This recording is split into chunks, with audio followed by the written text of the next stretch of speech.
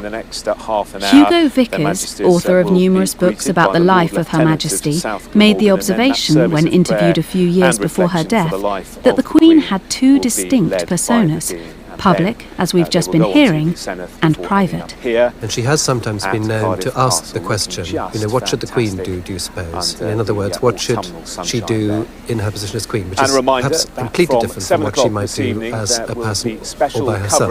And there was a wonderful story. Once she decided it would be interesting to go and visit a supermarket.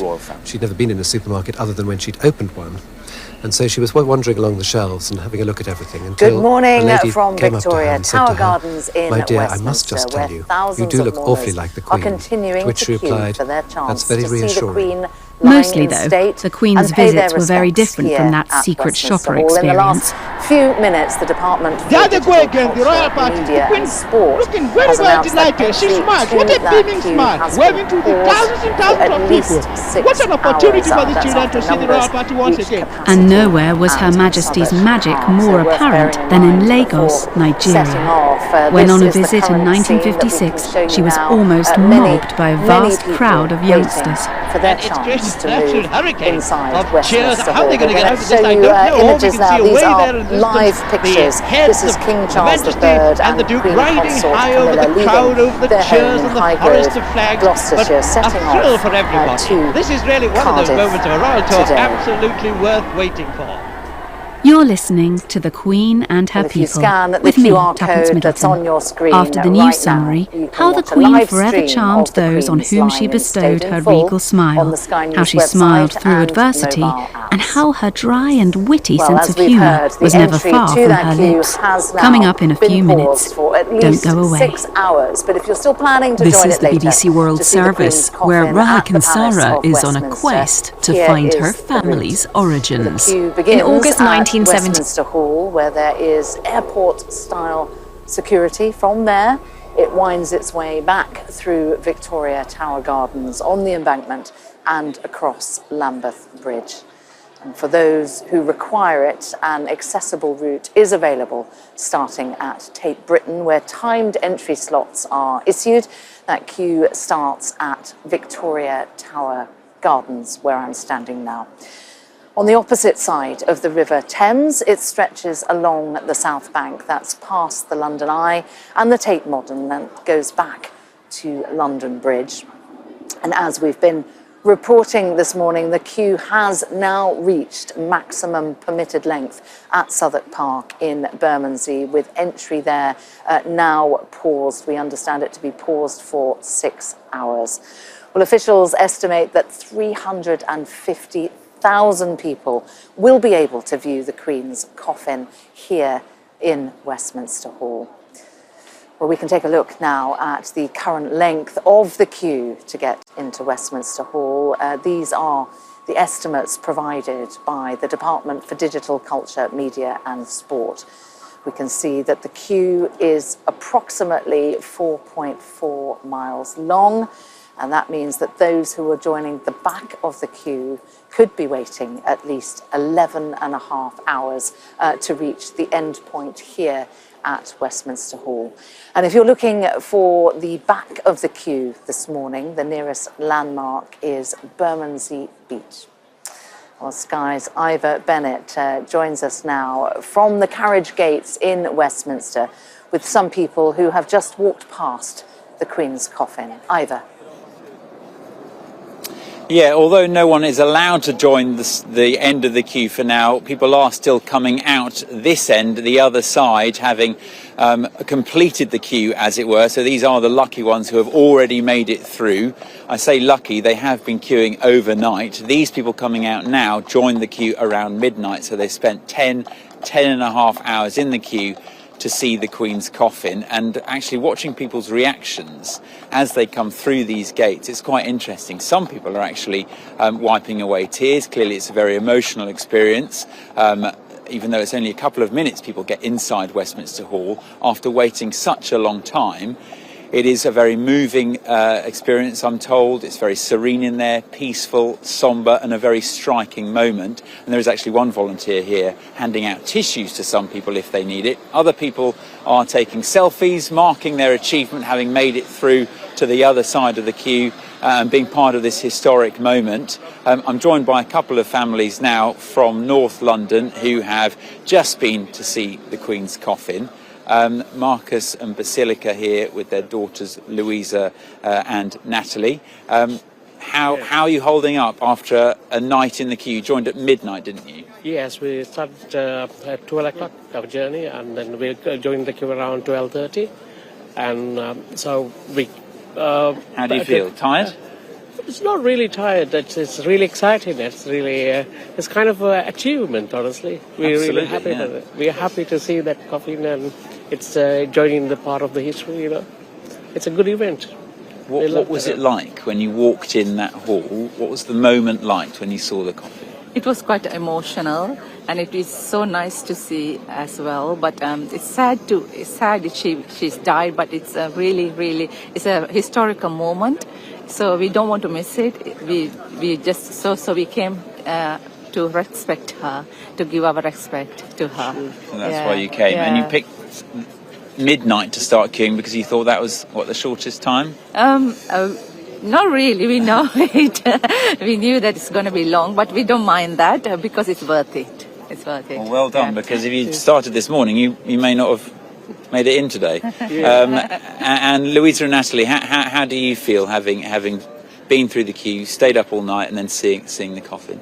A bit tired, but it was well worth it. To see the Queen there with the guards all around her, it felt quite calm and peaceful, even though it was quite quiet as well. But it was a nice feeling. It was a nice opportunity to get to see the Queen for the last time. Yeah. And Louisa, how did you guys keep yourselves entertained in the queue? I mean, it's a long time to wait, isn't it? We basically fell asleep while standing, but besides from that, we watched movies. That's a good tip. So you came equipped. You had downloaded some movies, did you? Yeah. Okay. And what about in terms of like food and drink? Did you have enough to keep yourselves going? I mean, it was quite cold as well. Were you warm enough? Yeah, we brought like food, but there was also like shops open to buy food. So. And what was the atmosphere like? Let's move along here to Dehan and Sandhya. What was the atmosphere like in the queue? Did you chat to many people? Yeah, there have many people. We chat, talking something with another baby, my baby. The talking, joking with them. All night he is never sleeping. Always he is eyes open. You're talking about your son. He's asleep, so he's missed the moment. Unfortunately, last minute he is sleeping. Okay. After the queue, that security people we helping give this our special open special door. Coming quickly this inside. after we now coming out here. Okay. And just finally, Sandy, why did you feel the need to come and see the Queen's coffin? What did the Queen mean to you? What did the Queen mean to you all here? To hand, perhaps you can answer that. Yes. No? Anyone else care to share their thoughts? The Queen represented what it meant to be British. Well, like, I've known this Queen for all of my life, and to see her go it's like leaving a void, really. Obviously, there will be King Charles, and he will hopefully fill that void, but the Queen meant quite a lot to us British people, so yeah. Clearly. All right, well, thanks for speaking to us. Go home and get a good sleep. I'm sure you've earned it, certainly. And those kind of sentiments are shared by everyone here coming out of it. It's really interesting seeing who's been queuing up. We've got lots of young people, families, people with babies strapped to them even. We've got old people as well, elderly, lots of former military personnel coming here in suits with their medals pinned to their chests as well, and everyone just wanting to be here to pay their respects and be part of this historic moment. Thank you, Ivor. Clearly emotional moments for those for whom their patience has paid off, queuing from the very early hours of this morning. Indeed, some even joining the queue last night. It's cold here, so you can see on people's faces that they felt those hours that they've been waiting here. And show you images now of those who are queuing here behind me. This is the approach as they are about to go into the final furlong, as it were, before going into Westminster Hall. So this is the bit where the zigzags of the queue are finished. People are being asked to get rid of any food and beverages that they have in their bags, so that they know that the time is nigh, really, before they will be able to go in and take their part in history and pay their respects to the Queen. Now, as we've been hearing, though, the ability to join the queue at the very start of it has been paused because it has reached capacity. We can show you these images showing more than 4 miles of queuing all the way along the river there. People dressed up warm in the hopes that their wait will not be longer than they anticipated. But we can see stretching all the way down there along the River Thames to where it begins, where Sky's Ashna Hernag can join us from the start of that queue. That's in Southwark Park in southeast London. Morning, Ashna. Are people arriving there? Welcome to Gabby Dave Global. We are a UK-based online e-commerce store, the first of its kind with license to trade in African products. Some of the products are clothing brands and all beauty accessories, hair and beauty brands, natural aphrodisiacs, processed and dried unprocessed food. Our mission at Gabby Dave is to connect African and Caribbean businesses to customers globally. At Gabby Dave, we ensure our sellers get the best deal for their products. We are not just here to help you reach a wider audience. We are also a distribution center to support business growth by fulfilling orders to your customers from our warehouse, making sure customers receive their products on time. We are inviting all Black-owned businesses to trade on our platform because we strongly believe Africans have a unique brand the customer would appreciate globally. So get in touch today and let us make your product and business go far. Here are some of the benefits of using Gabby Dave Global.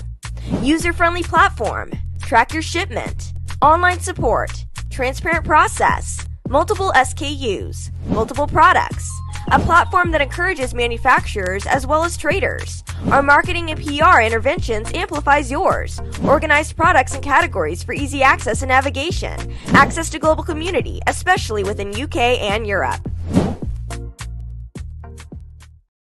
All over the world to send money to their loved ones in Africa. With SendWave, you can send money to Ghana, Nigeria, Kenya, Uganda, and Tanzania. And the best part is, SendWave is absolutely commission-free. Our exchange rates are excellent. You can see for yourself by checking them out on our website. So how do you use SendWave? SendWave is an app that you can download onto your phone from the App Store or Google Play Store. The app is free to download. After downloading it, just open the app and enter your name, email, and phone number. That's it. You're good to go. Make sure you use the promo code SR. S for Star, R for Radio. This promo code will give you £5 free credit to send to Africa on your first transaction. Your money will be delivered to your recipient within seconds. Feel free to call me on 0749 7377 647 at any time. I'll be happy to tell you all about SendWave and help you in any way I can. Remember to use the promo code SR for £5 free credit. Medasse. Hi everyone, it's your girl BB Clement, the author of How to Go From Employee to Entrepreneur and the host of your weekly business show, BB Means Business, the show where we discuss everything you ever wanted to know about business but you were afraid to ask. How do I start my business? How do I raise the finance? How do I grow my business? Where am I going to find my customers? Join me every Tuesday at 1:30 p.m. on Starr Radio UK to get all the information and tips that you need to become a successful entrepreneur and become financially free. Remember, don't let life dictate to you. Rather, put your signature on life. Broadcasting worldwide, online 24/7. Body is your man. Bekutu, show them you got the cocoa set. Ladies and gentlemen, it's your boy Harrison, aka Mr. Songs. This is the Kingmaker Baba for the girls. We're here. This is Starr Radio. Don't go nowhere. UK, London. We they call them London for home. For here, we they call them London. And that's how you know. Just have fun and stay blessed. The coolest way to start your weekend. Broadcasting worldwide, online 24/7.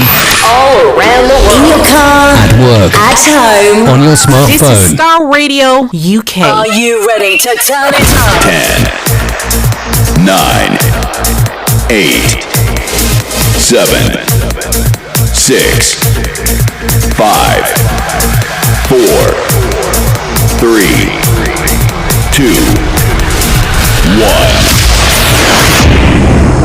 Birds flying high. You know how I feel. Sun in the sky, you know how I feel. Breeze drifting on by, you know how I feel. It's a new dawn, it's a new day, it's a new life for me. And I'm feeling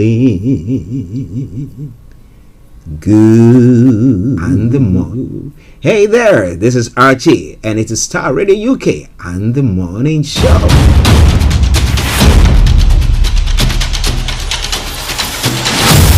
Welcome. This is Starr Radio. This is Starr Radio UK. This is Starr Radio UK. Welcome.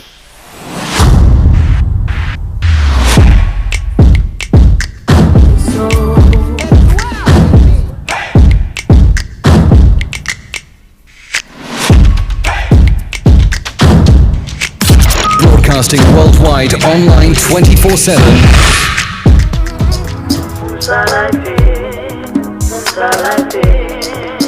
I'm going higher.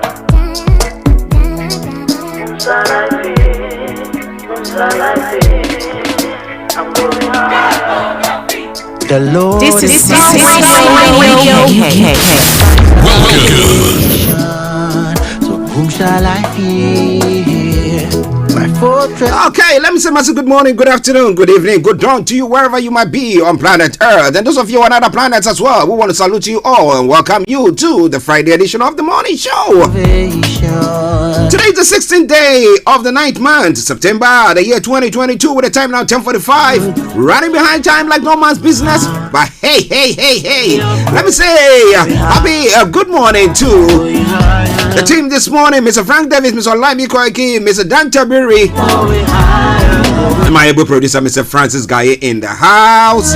Good morning to you all, gentlemen. To all presenters on Starr Radio, you can salute each and every one of you. Simon Frazier, KB Bossman, and And if you're Sarah Koto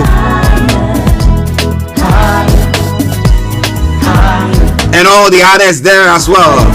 Dave West, I hope you are doing very well. Regards to Jenny. Alright then.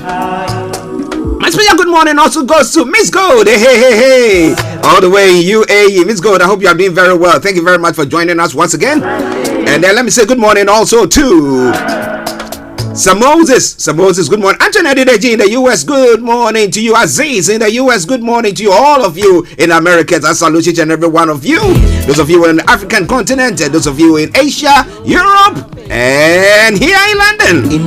I salute each and every one of you. And once again, I say welcome to the show. Going higher. Oh, my family is doing very well, and I hope yours is doing very well too. All right then, let's crack on. Well, as you all know, this is the final weekend for the Queen's funeral. Yes, so Monday is going to be a bank holiday, and therefore we're not going to be live on air, but we'll do our best to see whether we can bring you the live feed so that those of you in other parts of the world will enjoy the whole ceremony on our social media platform. Every day. All right then. Every day. Well, I'm going to bring you the quote of the day. The weather forecast will follow suit, and the travel updates will continue from there. And then we'll look at some of the stories making the rounds as well. We continue from there as well. And then at 11 o'clock, Ms. Olayomi will be coming your way. Weight updates from Nigeria. Walking in power. We continue. At 12 o'clock, the lines will be open for you to add your voice to the discussions while we continue to look at some of the other stories making the rounds across the globe. Then at 12:30, our money man, Mr. Tabiri, CEO of GIL Accountancy Services, will be coming your way. So in that case, that's what we're going to be doing today. At 1 o'clock exactly, the curtains will be brought down for the end of the program.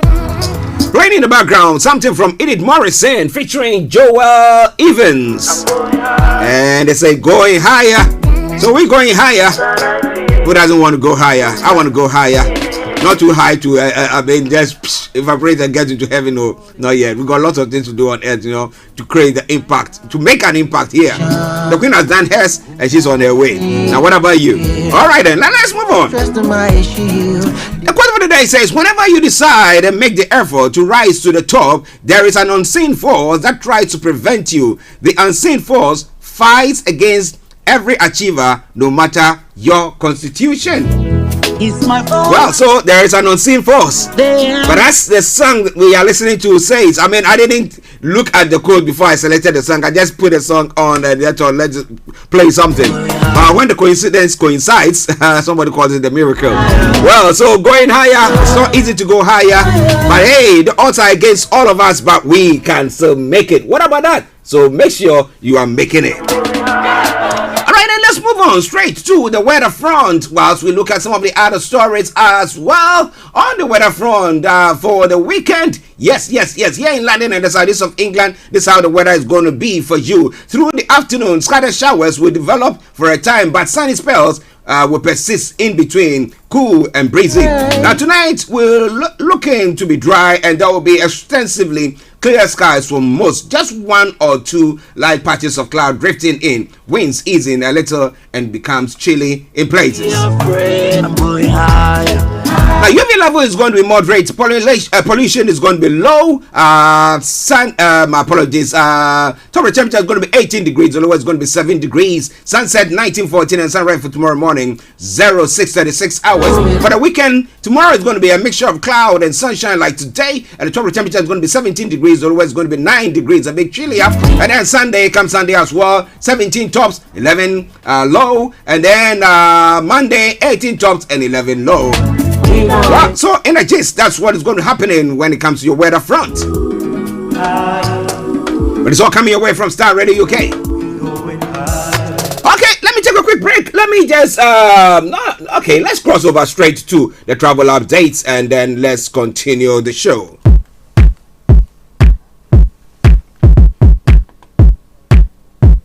This is Starr Radio UK. Okay, so keep your eyes on the roads, and I'll keep you navigated, I promise, our bond. Now, exactly at 10 minutes to the top of the hour, and I can tell you on the underground lines, good service throughout. There have been some updates there, but good service throughout there. DLR, landing overground, landing trembling, good service there as well. Now, moving on straight to the major roads in London. A4, Central London Red Route, and South Circular A205 have all got closures. If you can avoid them, do your best to avoid them. Moving on straight to the riverbed this morning. Apart from the Woolwich Ferry that's got special service, all the others have got good service. You got it. And let's move on straight to the London cable car, and I can tell you there as well, good service there. Now to the final segment of the travel update, that's the National Rail. Well, Avanti West Coast has got reduced timetable, and then Gatwick Express minor delays on some of the routes there as well, and then we've got Grand Central minor delays on some routes, Greater Anglia minor delays on some routes as well, and then Hull Trains minor delays there, London North Eastern Railway minor delays, Lumo minor delays on some routes as well, now ScotRail minor delays on some routes. But keep your eyes on the roads. And Southwestern Railway has also got minor delays on some routes, and Southeastern minor delays there as well. Thames Link minor delays, so check before you leave. When it comes to First Transparent Express, amended timetable there. The Transport for Wales have got minor delays on some routes as well. That aside, all the others have got good service. But be rest assured, as and when there are any changes, I promise you one thing for sure, we'll bring it to the fore. On that note, let me say good morning, good afternoon, good evening, good dawn to you wherever you might be on planet Earth. Enjoy your commute for today. But you know what? Continue to keep those eyes on the roads.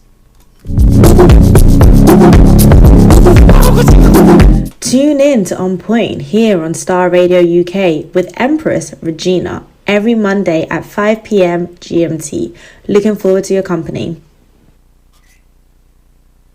Okay, now let's move on to some of the others part of the program, okay, and that is Global Trotting.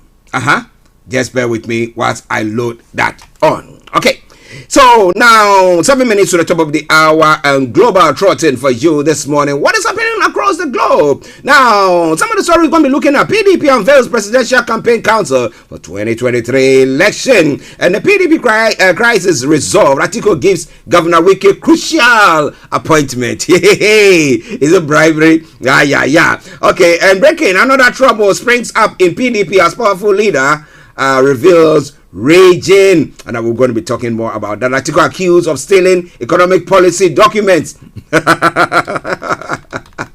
Well, if it's good, when you were thinking, I was also thinking, so what about that? And Tumpolo, 4 billion naira pipeline windfall, how Nigeria government survivor tactics may set this whole project back. But we'll be looking more into that in a moment. A lot more going to be coming your way. Okay, and then bomb threats and court orders force postponement of Nigeria FA election.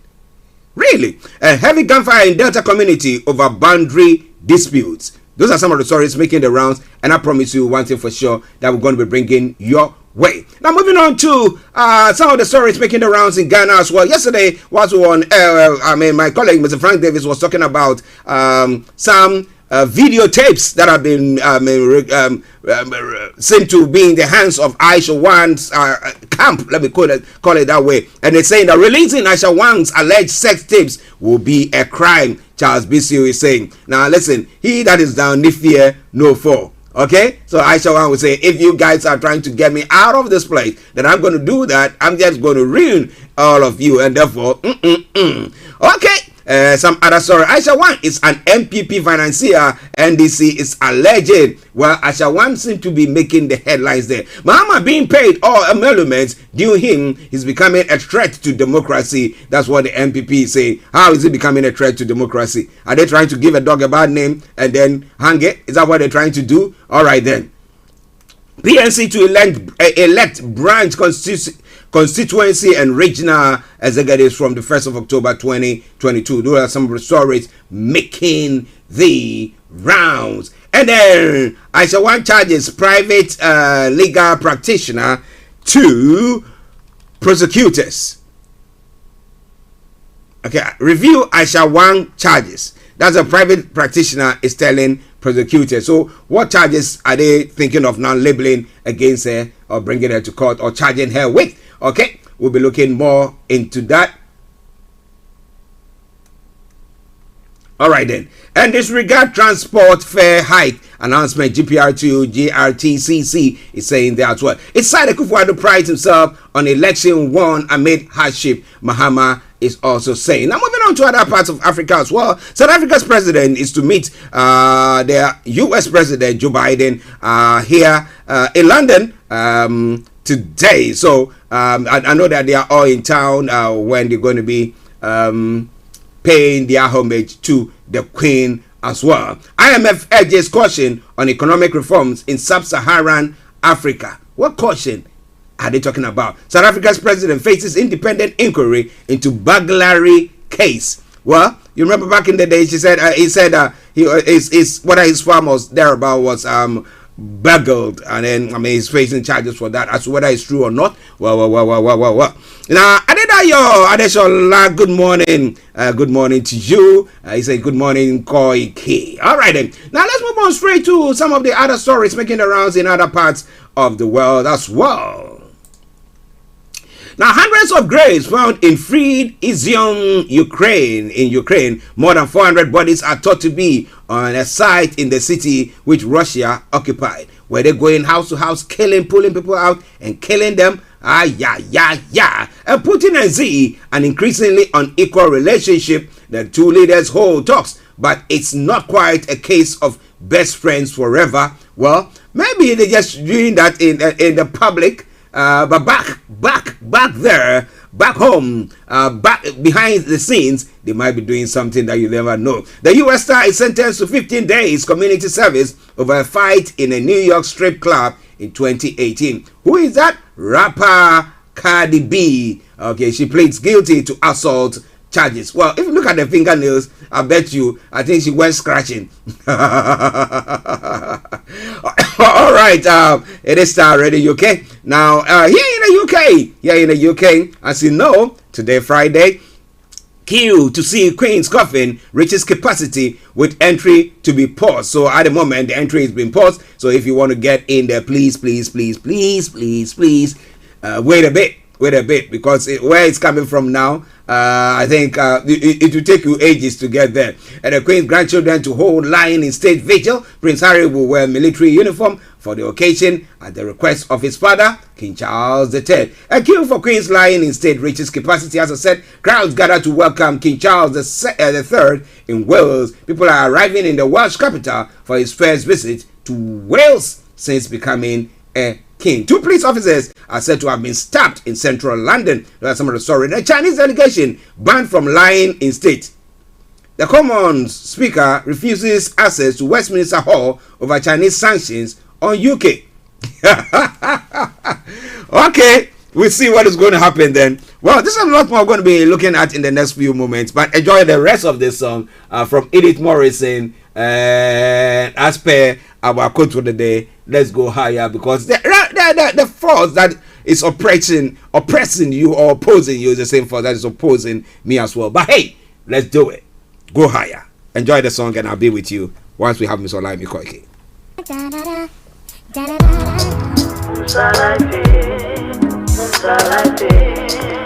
I'm going higher.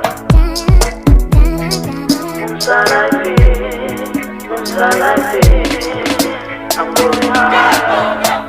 The Lord is my light and my salvation. So whom shall I fear? My fortress and my shield, day and night. No need to be. This is Starr Radio. Are you ready to turn it up? My salvation. So Starr Radio. Radio for the people, by the people. Day and night. No need to be afraid. I'm going higher. Going higher. Going higher. We going higher. Going higher.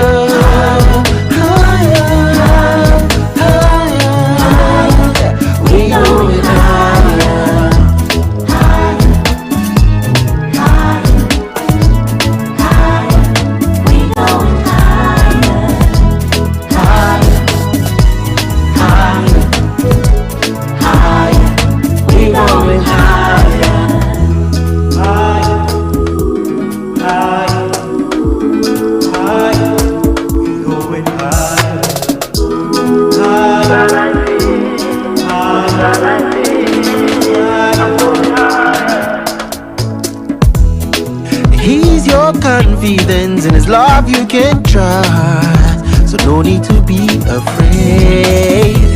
The Lord is your light and your salvation.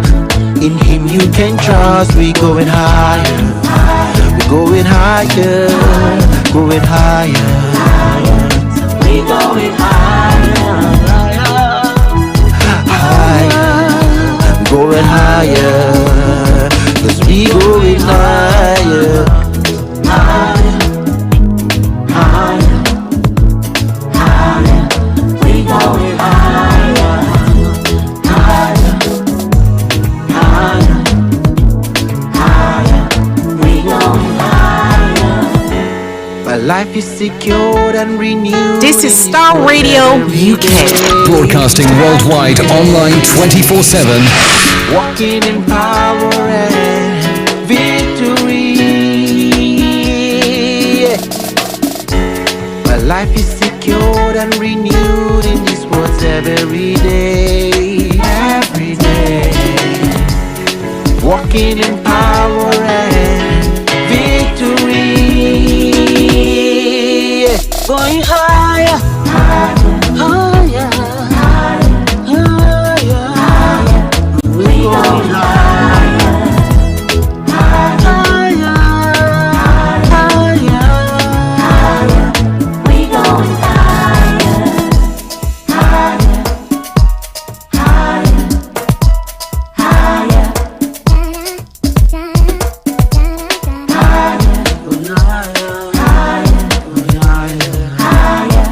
We going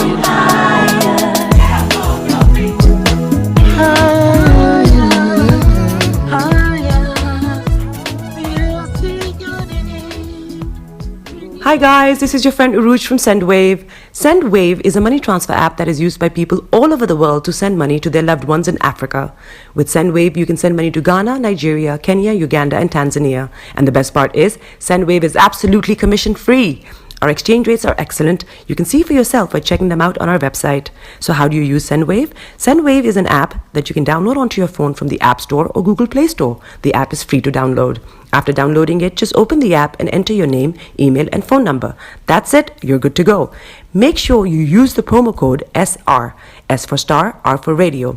This promo code will give you £5 free credit to send to Africa on your first transaction.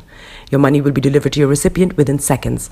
Feel free to call me on 0749 7377 647 at any time. I'll be happy to tell you all about SendWave and help you in any way I can. Remember to use the promo code SR for £5 free credit. Medasse. Hi everyone, it's your girl BB Clement, the author of How to Go From Employee to Entrepreneur and the host of your weekly business show, BB Means Business, the show where we discuss everything you ever wanted to know about business but you were afraid to ask. How do I start my business? How do I raise the finance? How do I grow my business? Where am I going to find my customers? Join me every Tuesday at 1:30 p.m. on Starr Radio UK to get all the information and tips that you need to become a successful entrepreneur and become financially free. Remember, don't let life dictate to you. Rather, put your signature on life. Welcome back to the program. It is Starr Radio UK, your favorite African and Caribbean radio station in London. Bringing the time now exactly to 5 minutes past the top of the hour. Whilst we wait for Mr. Olayomi to join in on the program, this is what is happening, some of the stories that is happening in Nigeria today. So wherever you are, stay tuned. Don't you go away. Don't you go away. You also have to feel free wherever you are if you want to share your take with us on any of the issues that is making the rounds across your domain. Yes? Okay. So now let's move on. Let's move on swiftly. Well, in Nigeria today, INEC denies altering voters register for 2023 elections. Of course, they will. And then some other story. Peter Obi's presidential ambition meets hurdle as lawsuit emerges. What lawsuit is it? We'll try to our best to bring that way as well. A UK-based lawyer reveals how Senator Ekweremadu is suffering in jail and seeks help. Okay, we'll be bringing you more on that front as well. And then PDP unveils presidential campaign council for 2023 elections. Wike Autumn Makinde's role have been revealed as well. We'll be looking more into that as well. And I think it gives Governor Wike a crucial appointment, as I did say earlier on. But the budget office has suggested suspension of salary increases and fuel subsidy to avert public debt crisis. Now, those who are being paid one ton cash or money or wages, well, then that, well, you know, it is a difficult time. Let's not increase anybody's. Why? Because they are already sitting comfortably. All right? Yes. So that seems to be what is happening there. As to whether others are going to die or whatever from whatever, fuel subsidy. Every time we've been talking about, means tested means so that we can support those who are in need. So if commercial vehicles are being given, are benefiting from fuel subsidies, we know that the ordinary Nigerian will benefit from it because the transport fare will not go up. And when the transport fare doesn't go up, it also helps the local economy. It helps such that the prices of goods moving it from one point to the other doesn't also go up, and that finally impacting the prices of goods goods that are being sold. Whether farm produce or whatever it is. But well, these are some of the stories making the rounds. Let me bring you the latter first. And the story says.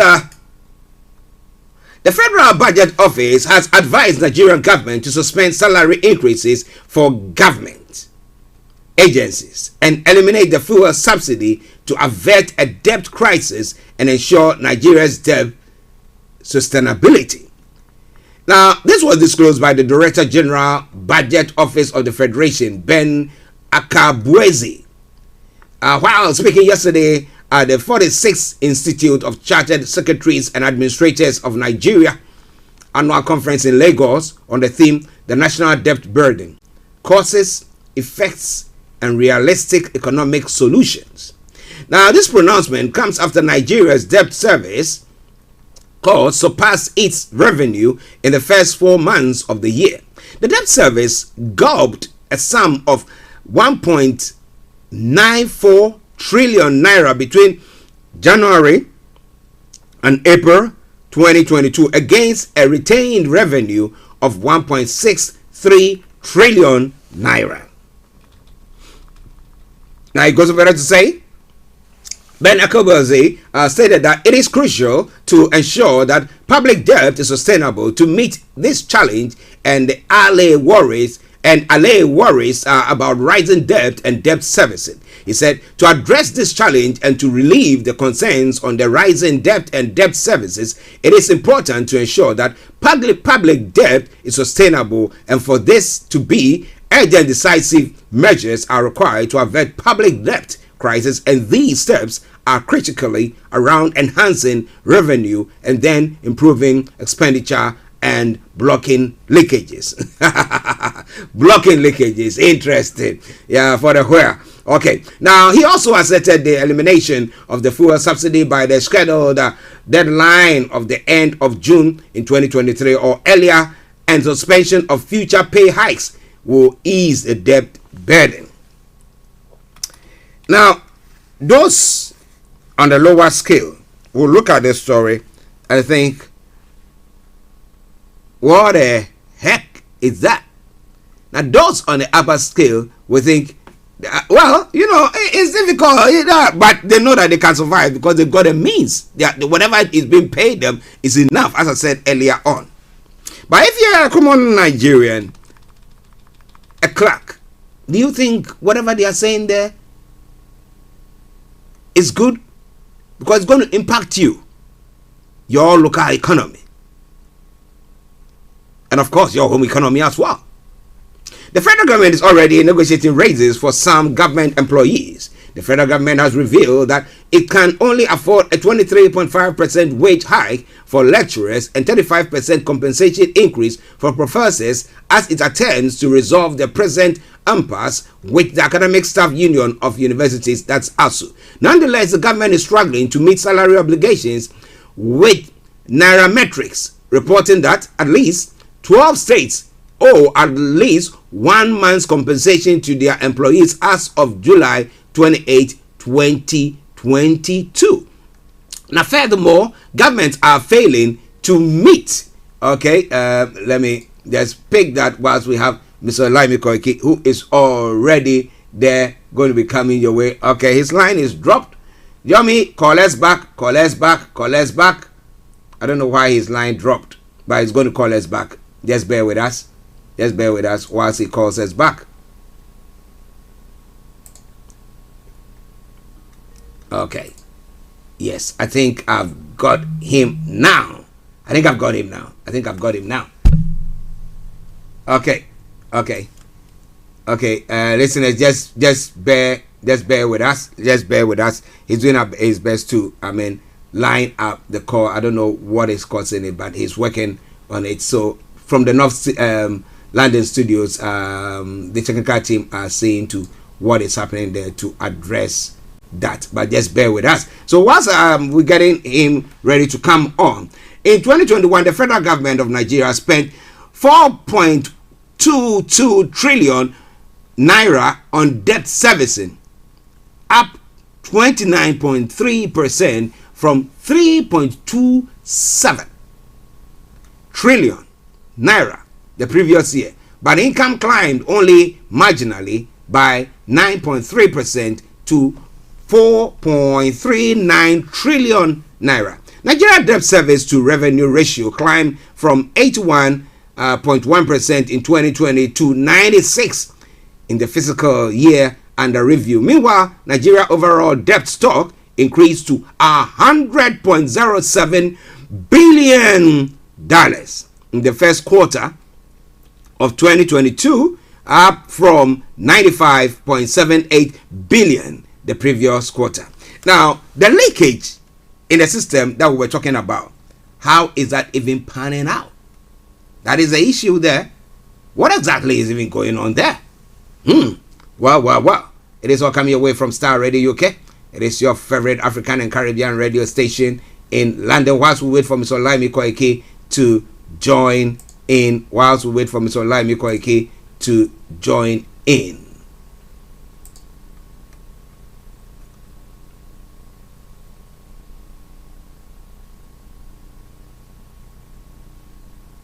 Okay. Just bear with me. Okay, just bear with us. We're trying to line him. Yeah, we're trying to line him up. He should be on. I think he's trying to use the other system there. So just bear with us while the technical team try to bring you more of from. But whilst we are waiting for him, now the INEC has denied altering voters register for 2023 elections. Are they planning to do it for, or were they planning, or alleged to be planning it for the APC or for the PDP or for who? The Labour Party? Now, the Independent National Electoral Commission has denied tampering with the voters register ahead of the 2023 elections. The electoral umpire concluded the continuous voter registration, which commenced in January on July 31. Okay, let's see whether this around we can get Mr. Koiki on. Yes, I think the system is working out. I think he's on now.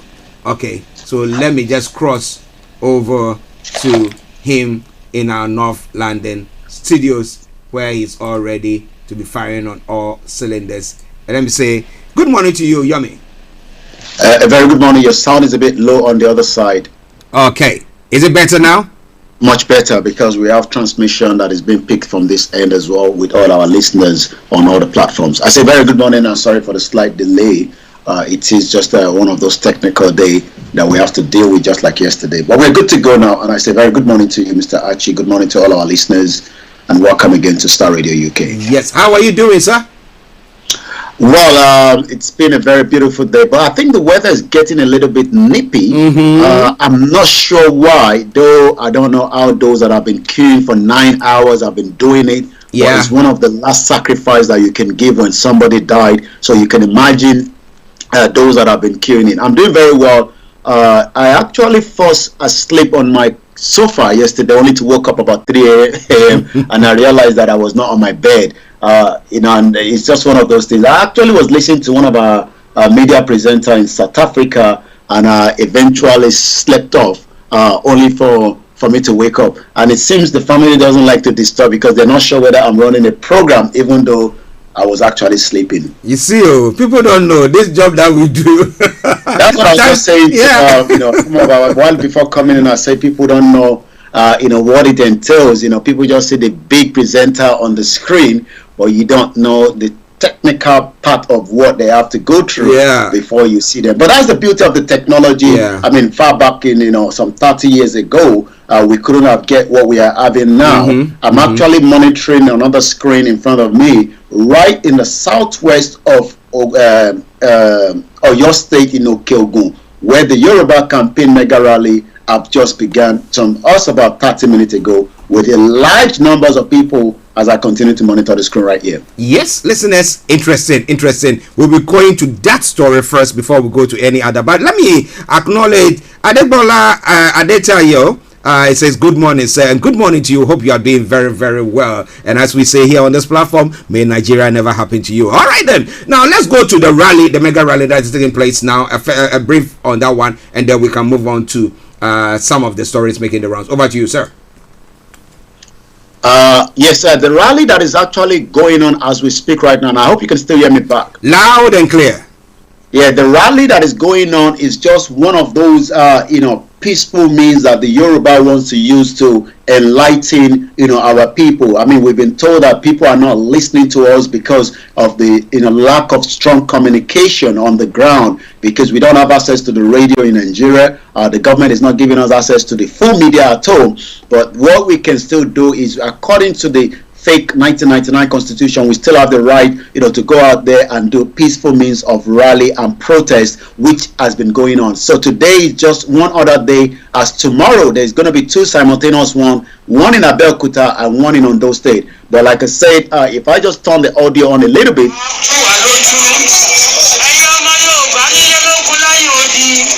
So right there, is the audio coming up from the loudspeaker. I mean, looking at the crowd out there, you're looking at least about almost 4,000 people that are already out there, moving from point A to B, explaining to people why, an election is not the right means for right now. We should have a country of our own.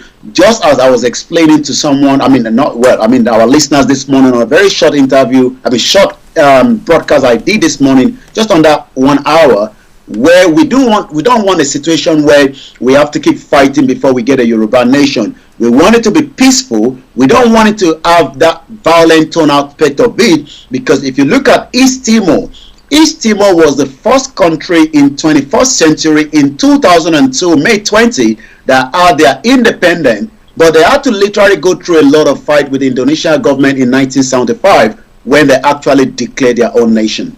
Well, what is going to be? But Yomi, interestingly on that, how is the security? Because I know that you are monitoring that as well. How is the security like there? Are there police around? Are they just there, just protecting the people? Because a peaceful demonstration, you cannot say that they've done anything, they've not thrown anything, they've not said anything against anybody. They want out. That's all they are saying. So how is the security like there? Most time that this rally comes up, the CP, the Commissioner for Police in each of the states, is aware of it. Even though there was a lot of tension in this particular Okeogun, because the DSS were concerned that it could be hijacked. The police were concerned. The rally was meant to hold last week, but eventually, because there was also the ritual that normally happens in that particular, part of the, the community called Uru Festival. that was actually allowed to go through without any hindrance. So if they have actually wanted to go through last week, there would have been clashes and women will not be able to come out because of the tradition. So in terms of security, it is something that, each of the rally that is going on in the Southwest have always been peaceful, because the police are also aware in advance that rally is coming up in each of those community. So, definitely, like I was, monitoring the media personnel that was running the media was saying, the reason why we're showing the camera left and right is also to know that if there's anyone out there putting on a Yoruba Nation outfit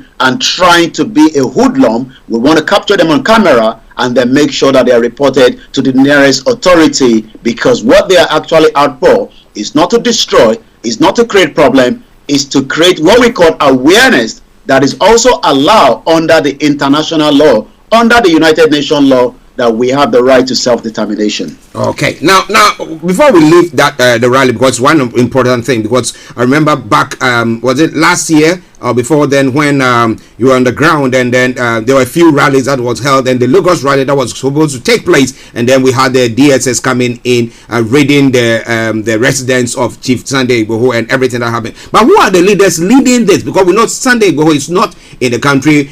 Professor Akintoye is also not in the country. So who are the ones leading this? Are there prominent ones leading this, or just the ordinary Yoruba people leading it? Well, our rally that goes ahead as we speak right now, is also being aware by the, the leader of the Yoruba Nation Self-Determination Group, Professor Banja Akintoye, and likewise Chief Sunday Adeyemo Igboho is also aware of all these rallies. The purpose of this rally again is just to allow as many Yorubas to be aware of what and reason why the Yoruba wants to exit Nigeria, just as the letter that we have been discussing, which we discussed yesterday, and what Jonathan says. But in terms of whether Igboho is there, Igboho is not actually in that particular rally, neither is Professor Banja Akintoye or Chief Mrs. Modupe Onitiri. But one thing is, they are all aware and everybody monitors, the rally that is going on. But the mega rally that we are expecting will be announced at the appropriate time, and that will probably mean that we might have the three main leaders appearing on that particular rally front when the time comes. Okay.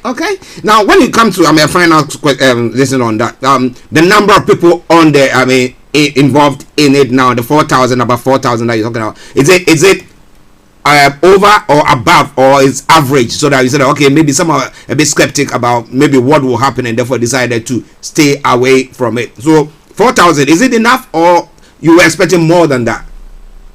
Well, because the rally keeps going, and it might take about 4 hours or 5 hours. So that means there'll be more people joining along the route. Okay. And the Okeogun is quite a big community. And that means, they're not just having it in one community. They've actually come together within that particular axis of Oyo State. And that means that, we're still expecting probably maybe to about 10,000, by the time the rally will be ending. And we also have, huge number of people that are following that, rally from around the world, especially for the diaspora that would have loved to be there, but they're probably not there. And that means they have to rely on the media that is transmitting those, rally out of, the country as we speak right now. And that is being monitored, across, broad by different organizations. And it's also to speak to, use that to tell the international community that the Yoruba people remain a very peaceful people in terms of, asking for their own nation out of Nigeria.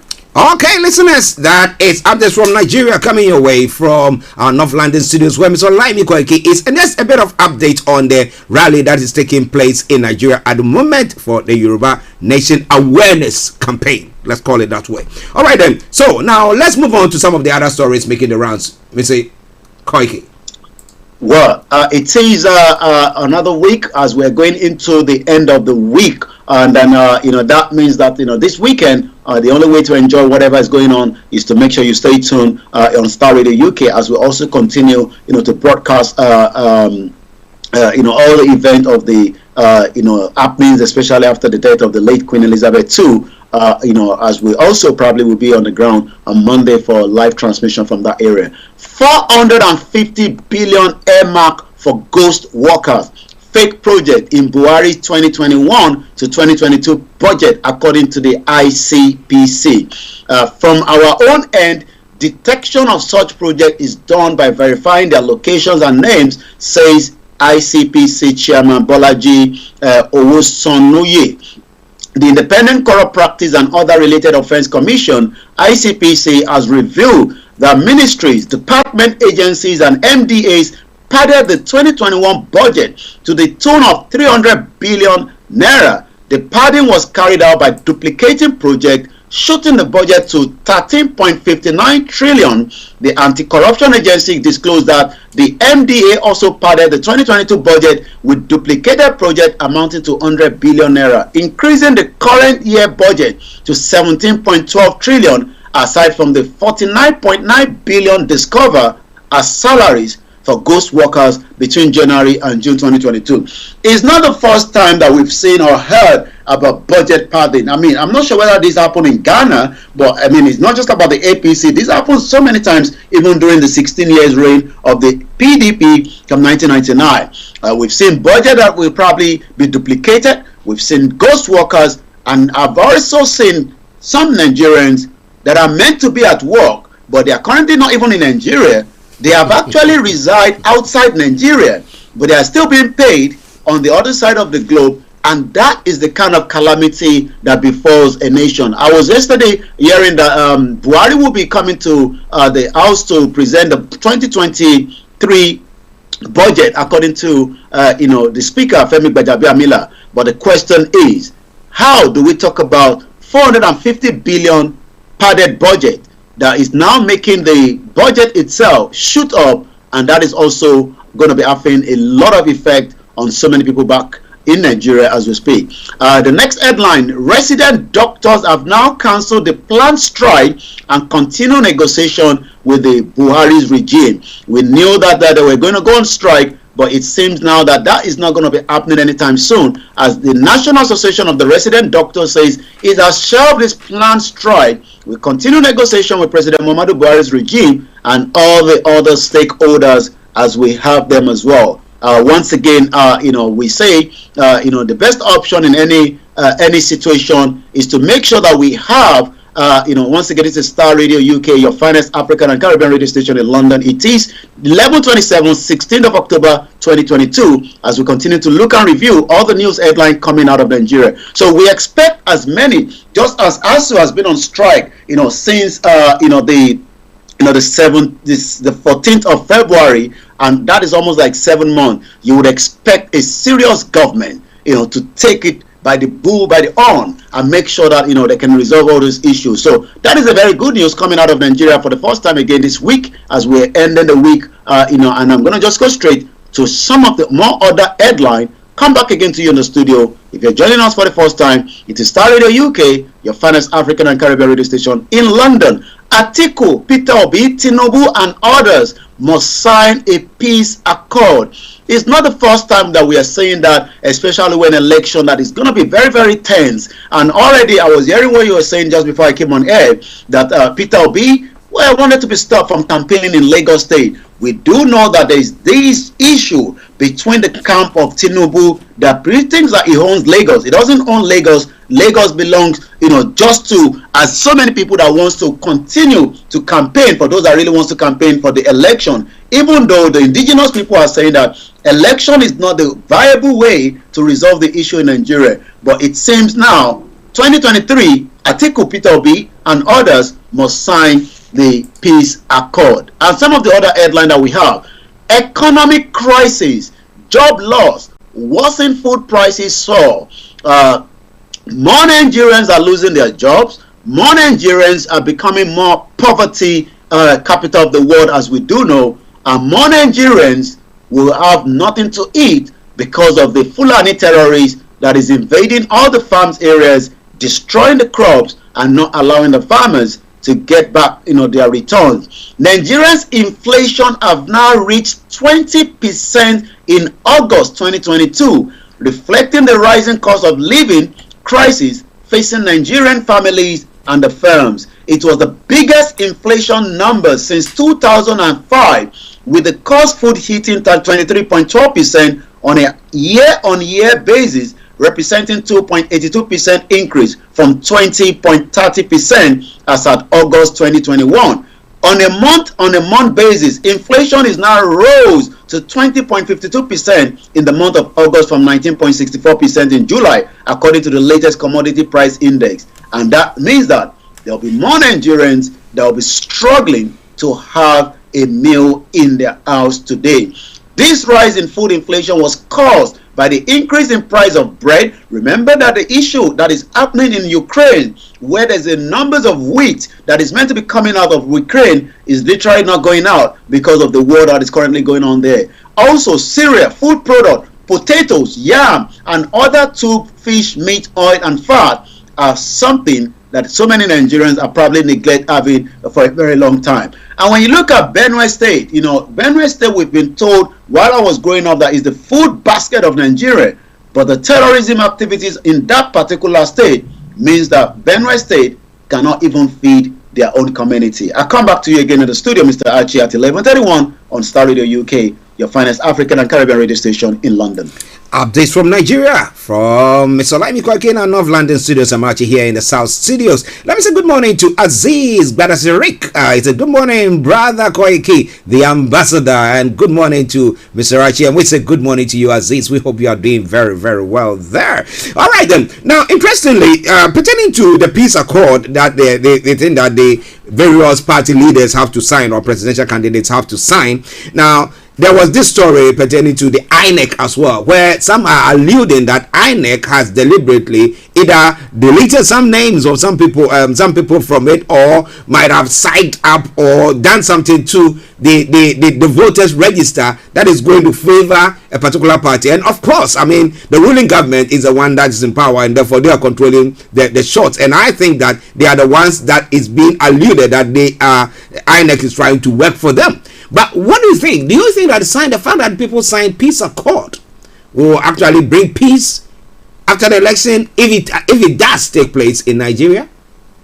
Well, I remember Buhari, during one of his campaign, actually said that blood and baboon, and I believe after contesting so many times, and that was one of the reasons why Jonathan literally did not want blood to flow. Because it seems that the agenda was to bring in the influx of what is now becoming terrorist activities in Nigeria, that has been mentioned by some of the APC members as well, that they actually brought those in to destabilize should Jonathan refuse to let go the power in 2019. And now we've seen all the atrocity. The first signing is scheduled to come out before the end of this month, while the second one will be in January of 2023, just before the election. That is, if an election will hold in the first place. The National Peace Committee has invited all the political parties, presidential candidate in 2023 presidential election, and their spokesperson to sign the peace accord that will commit them to issue-based campaign. The campaign have not really started, but we've seen death threat, we've seen allegation. We've seen all kind of banters, and I'm sure when the full campaign starts, I will not be expecting nothing less from all those three political parties, especially the threat of the new entry, which is the Labour Party, even though a lot of them are saying that the Labour Party will not even win 3 states. But the youth at home are saying that we will chase away the PDP and APC that have destroyed the country for the last 2 decades. Well, I'll bring you that song at the end of the program. Chase those crazy ball heads out of the town. Well, but no, don't take my word for that. Okay, Starr Radio, Adeshola, good morning to you, and thank you very much for joining in. But now, the crisis in the PDP seems to be somehow resolved. Wike seems to be on board now. Is it because he's been given some position? Well, he has to, because Wike is just like that, little man there that could destroy things that have been built for a very long time. And that means, we're not too sure what he has been offered, but I actually saw a video of him, almost prostrating to Atiku, but maybe that will be the final straw of it. We would have to wait and see. But definitely, these politicians are ready to sacrifice certain things so that they can get what they want, because the situation with the PDP crisis, if it's not resolved, could end up seeing some of their governors probably switching to APC, and that will be an advantage for the APC as against PDP. So I believe Atiku must have sacrificed some certain things to allow Wike to take exactly what he wants. I'm not sure what could that be, but we would have to wait and see to see if Wike will literally abide by those things or not. Okay, listeners, Star Radio UK. I'll come back to you for you to bring us the rest of the story that's making the rounds. But as per the ASU strike and the government saying that's going to give them about 23% because that's what they can afford, they cannot go beyond that. What has the stance of ASU been now, if you know any information pertaining to that? Well, I mean, the government have always promised, but the promise doesn't seem to come true. And that is the issue that more reason why ASU, still on strike since February 14, this year. But I mean, we expect that the government needs to do exactly everything to make sure that the student goes back to school. I mean, I'm not sure whether the student that have been sitting at home for almost 7 months, they will have been as much frustrated. I saw that frustration and anger this week when some of them decided to lock the major highway in Lagos Ibadan Expressway. But as we speak right now, whatever arrangement that needs to be done, the government needs to do it very quickly so that students can return back to class. Okay. Interestingly, Prince OG has posted a nice comment there. He said, you know what? The Labour Party is also a body of APC and PDP former members. So why should I trust Peter Obi? He is giving up. Okay, you think that whatever you do, if you take APC, shake it, and then you take PDP, shake it, and put them all together, so that you form the new party, it's still the same old, just another day. But he thinks that he doesn't trust each and any one of them. He doesn't even trust Peter Obi. What's the way forward? As some say, the way forward is only the disintegration. But well, it is Starr Radio. Okay, let's go back to Yomi for the rest of the stories and what is happening on the social media platform. Over to you, sir. Thank you so much once again, Mr. Archie. And as we continue to say, the cost of food is rising very fast, and that means more Nigerians, will be out of the 3 square meal that you expect an average citizen to have. I mean, I was actually watching the situation in Italy where the businesses are actually tearing up their bills and putting it in the fire. So, but it seems Nigerians are still accommodating the government.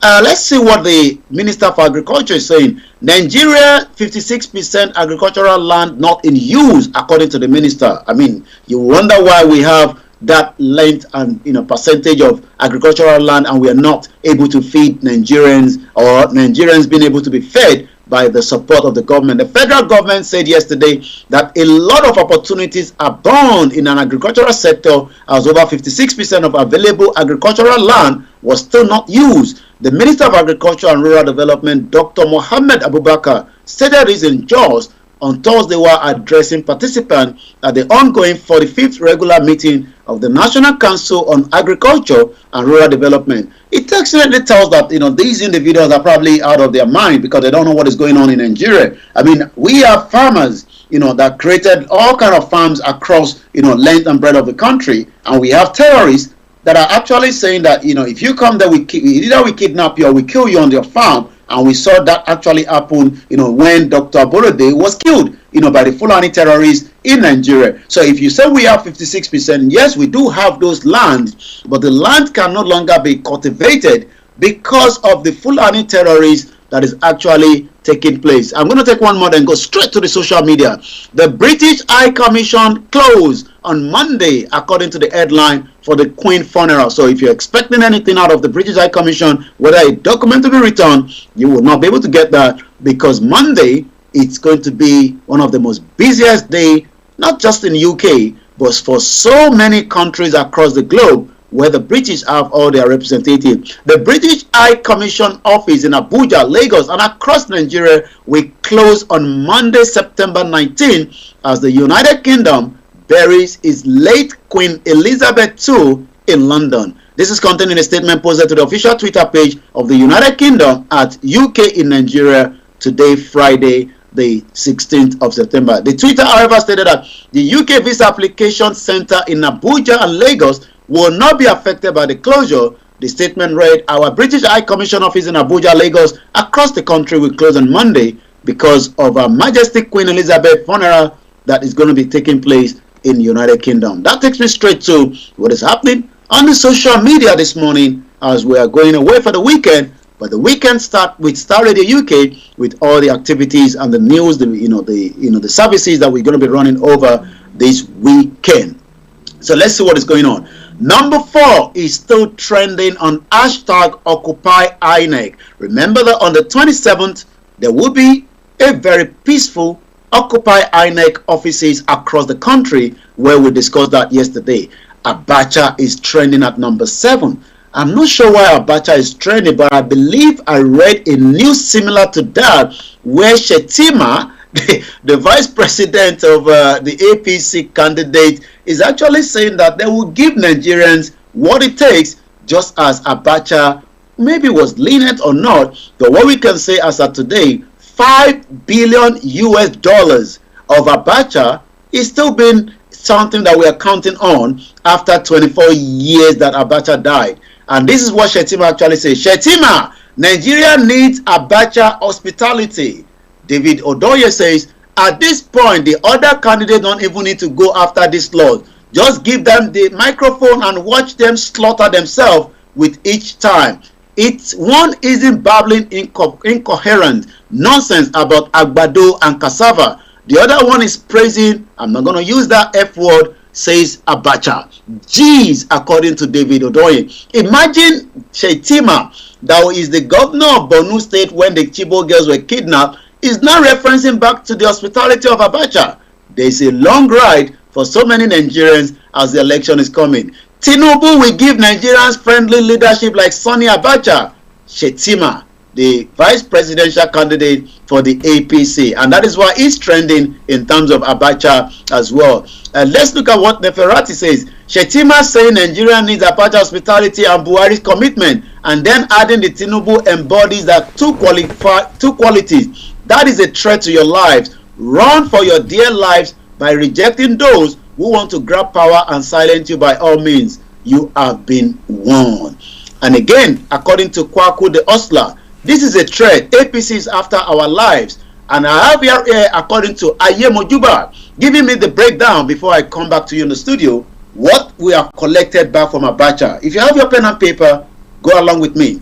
1998, we actually recovered from Abacha family $750 million. In 2002, we recovered $64 million from Switzerland. In 2003, we recovered $160 million from Jersey. In 2003, we also went back to Switzerland and recovered $88 million. In 2002, Abacha family gave us $1.2 billion. You heard me very well. This was actually recovered from Abacha family $1.2 billion in 2002. That did not finish there. In 2005, $461.3 million was recovered back from Switzerland. In 2006, a year after, we went back again to Switzerland and we got $44.1 million from Switzerland. We didn't finish from there. In 2014, some few years after, when we needed money, we went back to Liechtenstein. $227 million was recovered from there. Well, just 2022, America has given us $23 million. In 2020, we recovered from US $311.7 million, and in 2018, we went back again to Switzerland and we recovered $322 billion. And in total, in the last 24 years, Abacha has given us nothing less than $4 billion. Wow! So I think that Abacha was good. You know, at least he saved the money. You want money, you can go and call. I think he's the best thing that happened to Nigeria. Oh, I didn't know that Frank is there with us. Abacha is the best thing that happens to Nigeria. No two ways about that. Wow! I mean, yeah, I think it's better. I mean, at least he did. He kept the money there. But so Abacha, when they needed money, where would they have gone to? Even the money they went to, can they account for it? They said snake swallowed some of them. Abacha is the best thing that has happened to Nigeria. From what I've seen, he invested the money. They can go for it. I mean, at the end of the day, all the other presidents who came, I mean, are they telling her they didn't take anything? And where did they invest it? You know, at least we can't find it. At least Abacha, we know where it is. We go and get it. So for me, I think it's the best thing that happens to Nigeria.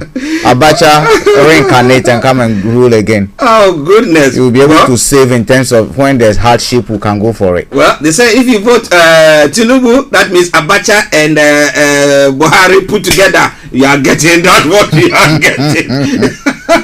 That's the face of Abacha right there, where the engineer have just given us the background of him there, right there. So wait, let's put it there.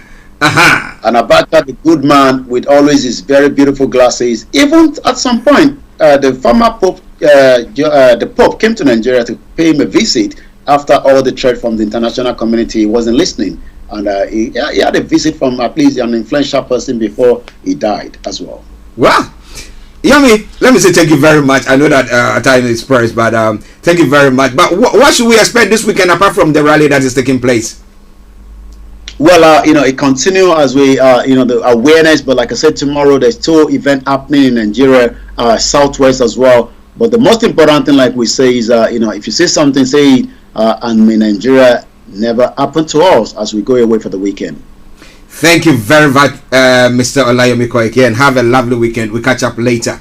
Bye for now. Right, bye. Bye-bye. Well, listeners, it's quite an interesting one. Adebola Adetoyo says Abacha all the time. Of course, if he's the one raking in the money, why not? So why put Abacha's name and we can get money? He's the best. Why not? For me, I now support him. He's the best thing that happened to Nigeria. Because actually, they're not going to tell me all those people who came after him. Yeah. I mean, did they squander some state funds? Where is it? Neither did they. I mean, they can't tell her they didn't give oil wells to other people and others. And Abacha was not doing this alone. Abacha did not carry the money physically to do it. So if we can get money from his estates, his asset savings or whatever it is, then I think we should be applauding him. At least he kept the money somewhere. That we invested in somewhere that we can go for us when we need it. We need it. Well, interesting. The question again is those money that they've gone for, what have they done with it? What have they done with it? What can they tell us that this is Abacha 1.2 billion that we got and this is what we've used it for? Yeah. I mean, why don't they construct some routes and call the Abacha routes? Yeah. Or probably what they call it, what the corruption routes. Yeah, Abacha loot road. Or loot routes. Loot road. At least people wake up and say that of all the money that Abacha looted, whatever it is, this is what it could have done. Yeah. If we have invested it properly, this is what it could have done. Why can't they just go build an estate and probably call it loot estate? The looting estate, so that people would see that okay, for the quantum of money this man stole, this is what physically it can translate into when we bring it into trying to put in development. So that people know that look, for each $1 million that you take, for each 1,000 Ghana's naira that you take, is a block, a roof, a paint, probably a tile, a pipe, something that you've taken, or probably hospital in the villages. So that we say, okay, this $1 million or 1.2 billion, we've used 1 million each to build a health post in a village, somewhere, or a school block in a village somewhere, that we can point to that the looted money has come back to transform.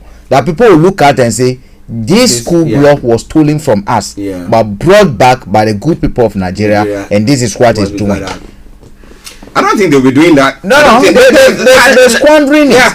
It's our time now. That's what they go on with. Another what I say is that Abacha loot recycled by current leaders. They re-loot it. I 100% agree, because if you can tell us that money wired from what do you call it? Actually, let's understand this is 100 meters. No. We're not connecting probably a Swiss band with a thread, a pipe, a hose to Nigerian bank, like the Nord Stream. No, that is not it. For someone to tell us that it's bust, so the money has leaked out somewhere. But you cannot tell us that we have international banking or authentication number, money wired through it, and you're telling me that money cannot be traced. Interesting. Someone took it, put it in treasury bills, rake money out of it, come back, we've not discovered it. Yeah. And they sit down with Buhari and others sit down without investigating and prosecuting those people. They think that they are smart. No, it doesn't add up. Now let's look at one story. Listen, it's going to be 2 parts of the program.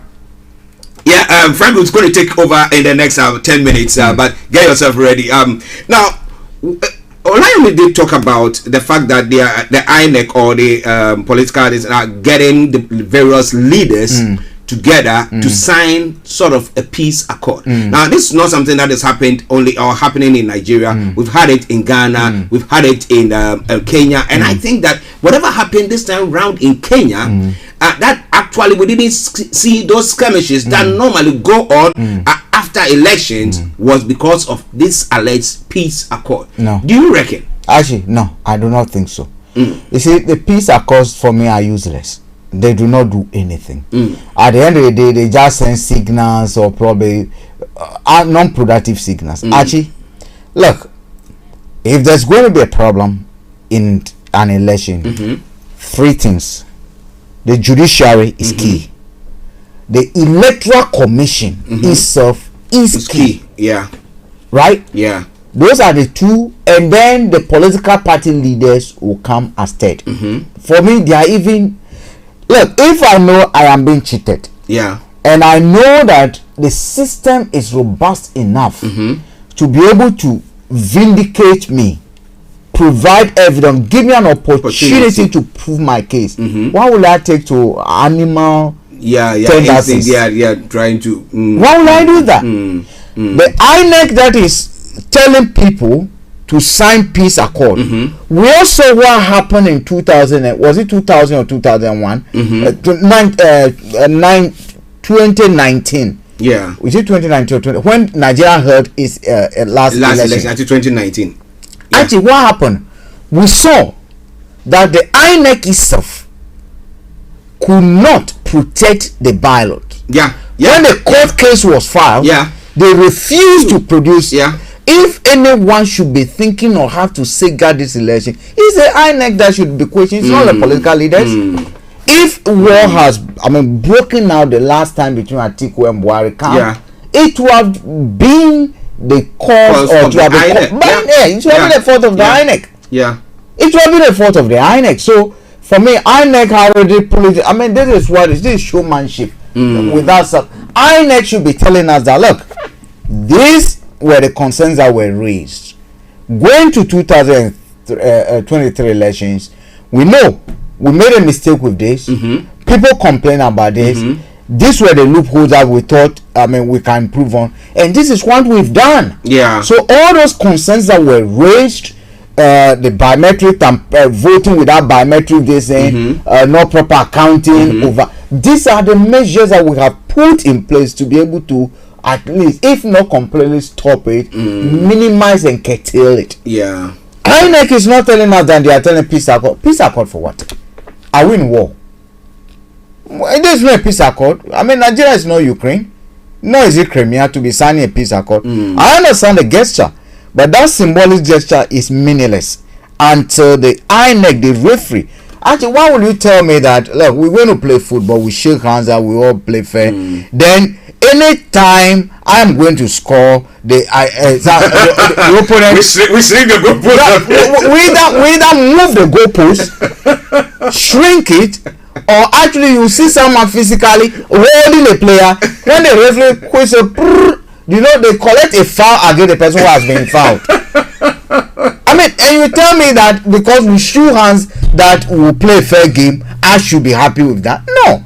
It's not what happened. Let me ask you one other question. Now, when it comes to the international community, who most of the time send people down to be monitoring the elections and stuff like that, do you think they are fair in their assessment? Because if they are actually telling us what exactly is happening on the ground, that look, with this, we don't think the INEC is being fair. Like the US did say in Ghana's last election, saying that the appointment of the EC boss at the time was something just to help the ruling government to do something. Now, do you think that the international bodies are true to what they say, or what they if you look at it, you're gonna understand their role and mandate when they go.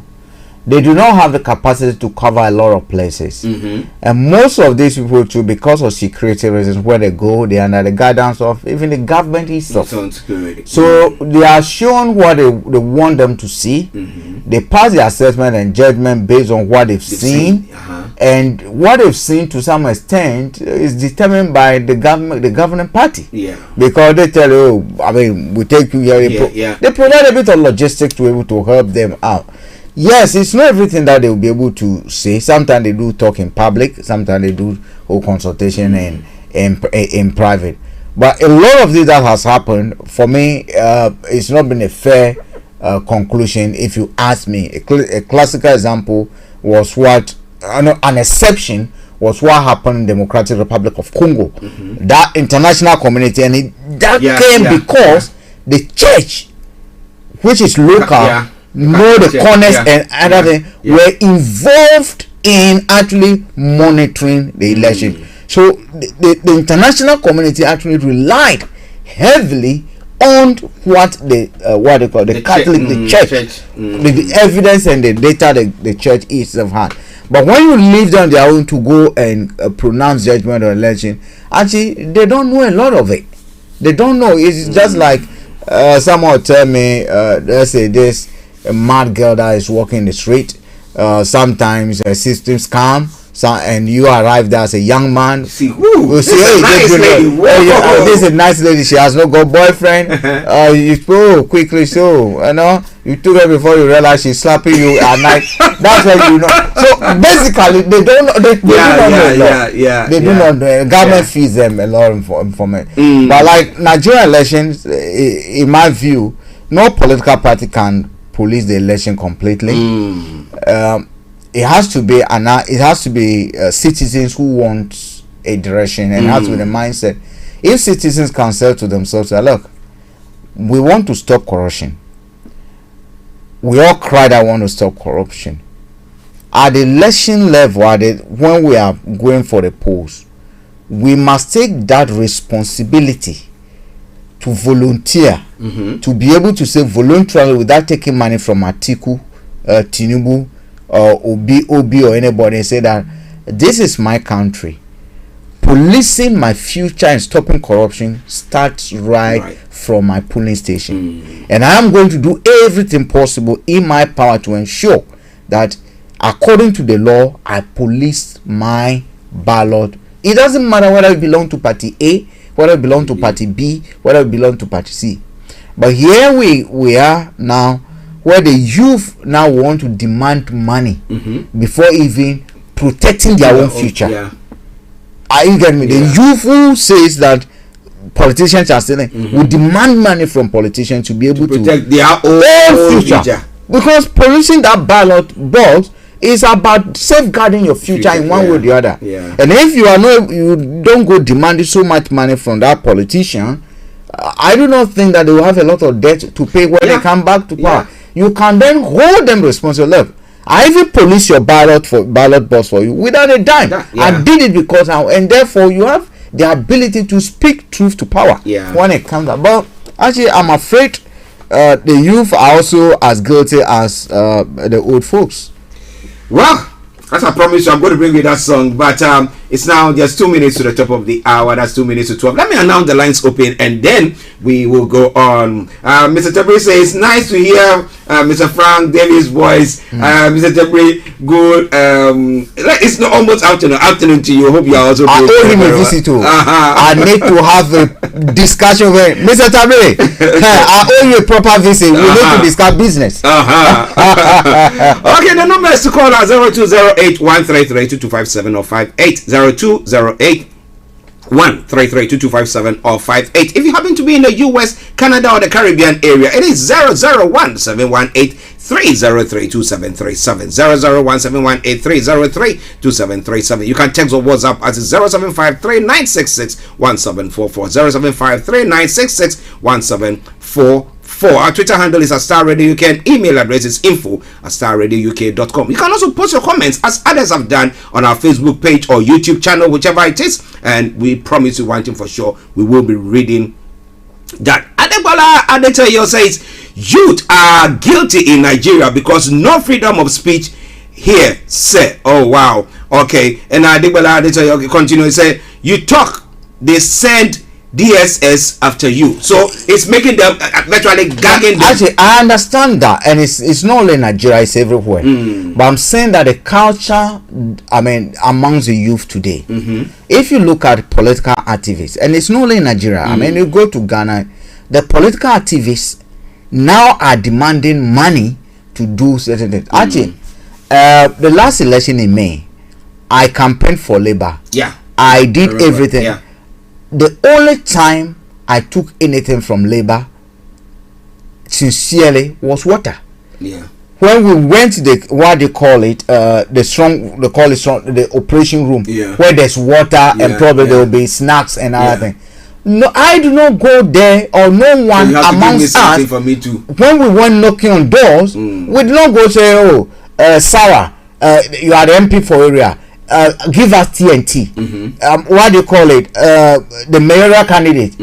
Give us this to Bawala. No, we did it because we believe in the ideals of the party. We wanted to ensure that people who understand the kind of future we want for Creating area are put in place. So if I am in Lagos and I have an idea that, okay, I wish probably the student population, if we can expand this, and probably it's Olayomi who is speaking the way that syncs with my idea, I should be able to go and help Olayomi without demanding anything. But today it's not only Nigeria. Before someone moves to do something, they want money. Before, yes, they'll tell you it's expensive. I'm saying, okay, you cannot go on your own. Probably, can they provide transport? Probably they can provide. Whatever you can do to help the system, you help it. Because if you come to me and I'm contesting and I say, okay, people might say, oh, I have a chance of winning, I have a good idea of winning, and I don't have money, and you come to demand money, I go to Archie, you know what, I need $1 billion to be able to police it. Give me when I come. You see, the contract, the road between Ikeja to Alagba, I'll give it to you. And you know all you have to do shoddy work. Yeah. And then you can cash out the other. We know in Ghana, Kwaku Sapoinade,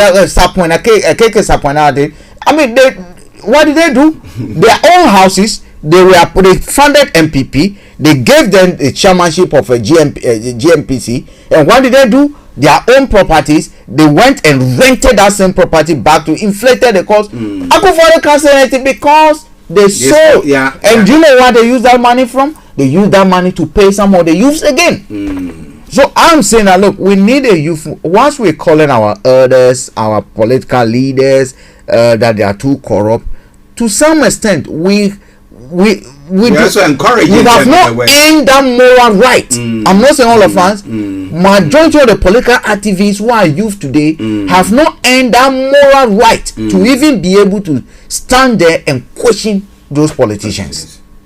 Well, are you listening to us? What do you think about all that? It is Starr Radio UK. 3 minutes past 12 the time. We take a musical break, and once we come back, we'll continue with the show. Stay tuned. Don't you go away. Starr, your morning show.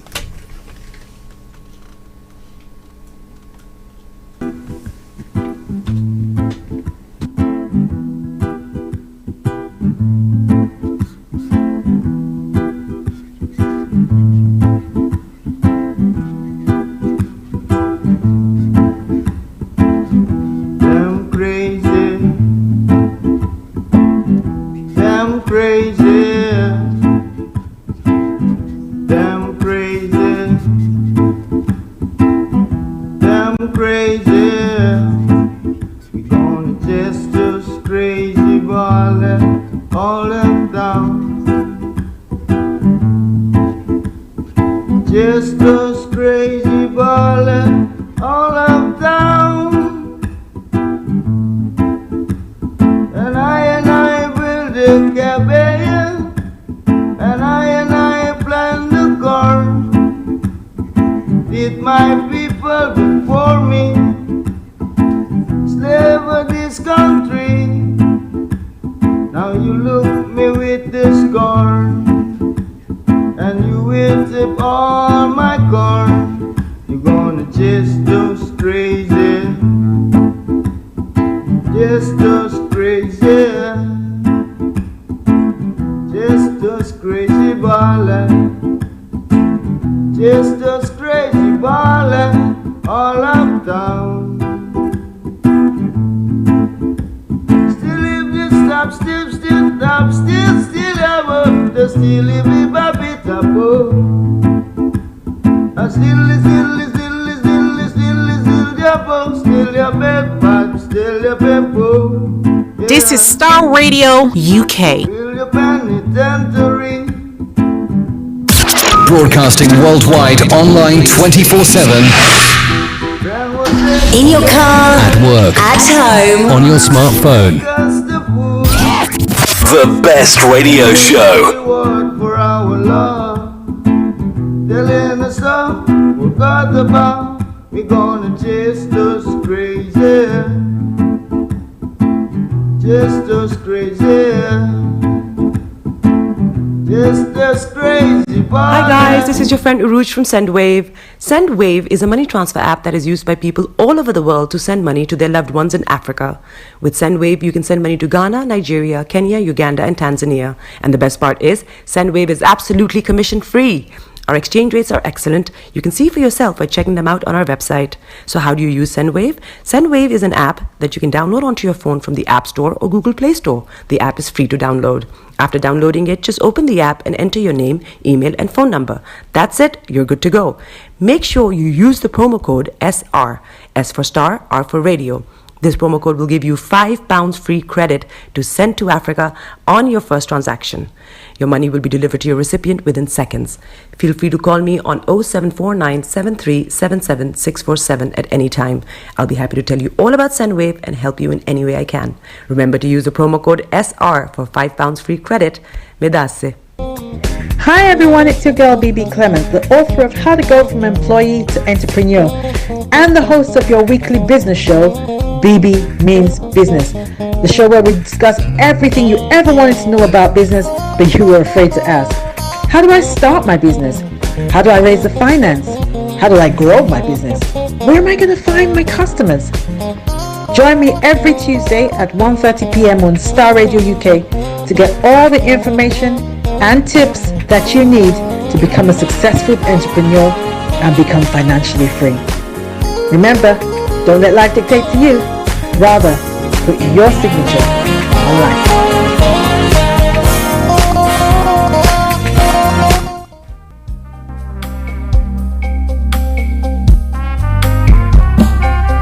Are you looking for the fastest, reliable, and trustworthy door-to-door shipment company? Well, look no further. When was the last time your family received a shipment back in Ghana on time and in time? You are not sure? Well, Lamb Shippers, we pride ourselves with being the fastest, reliable, and trustworthy shippers you can use. You are assured of a prompt pickup anywhere in the UK by our personnel. They also make sure your items are well packaged to get to its destination in time. When it comes to door-to-door shipment, look no further.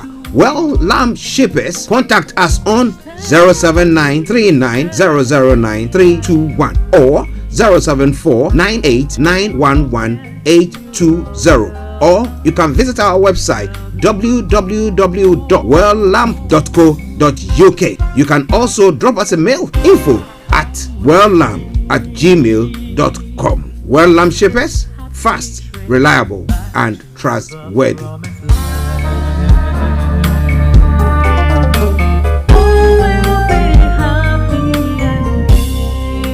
Hi there.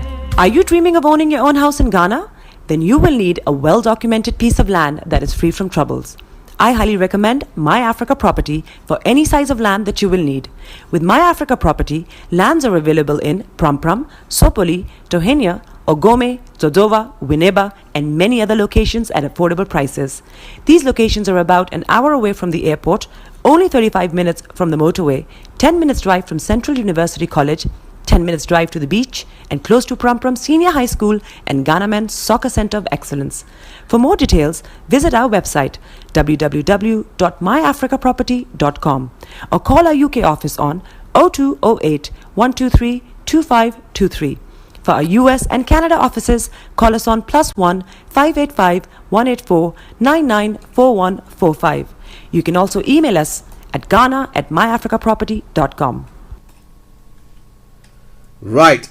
Good afternoon once again, and welcome back to Star Radio. Archie is just stepped out briefly.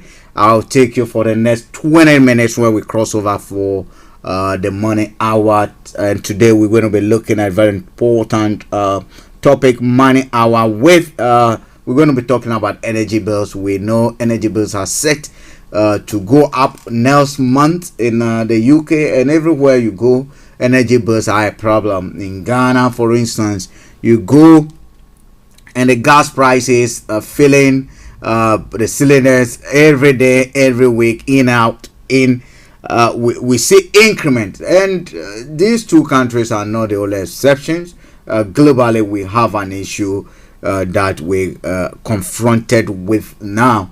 So we're going to leave Nigeria. We're going to look at other stories making round in Africa, and hopefully we should be in Ghana to be able to complete our discussions over there. Thank you all of you who are following us on Facebook, YouTube. Adideyo, thank you very much. Aziz, thank you very much. We have Prince Oji, thank you very much. Keep on doing the good job that you're doing, and we appreciate you so much. Very soon I'll start sharing a bit of gifts to some of you. We're going to be doing some prize draws, and all of you stand a chance of getting something for your dedicated support for Star Radio over the years. We so much appreciate it. Miss Good, thank you so much. We're doing well as well. Now let's go straight to what is happening in other parts of the world. We are told South African President will today be meeting Joe Biden. He's actually in the US to try and have a conversation with Joe Biden.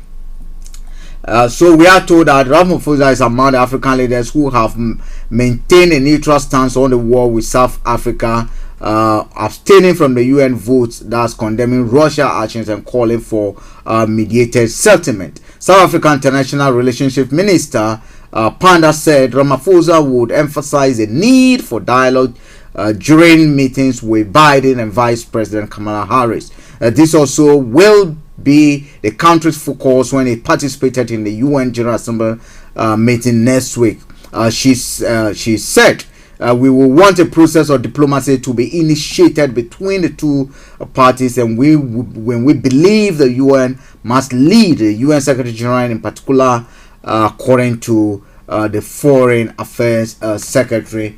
Dialogue, yes. Let's see if whatever she's going to say or whatever Ramaphosa is going to say will make any sense or meaning to the president, who we know, as a matter of fact, they are part of the war as we have it now, because they supply weapons that are ongoing. So whether you like it or not, they might not be directly pulling the trigger, but they're actually aiding the process and supplying the arms as need be.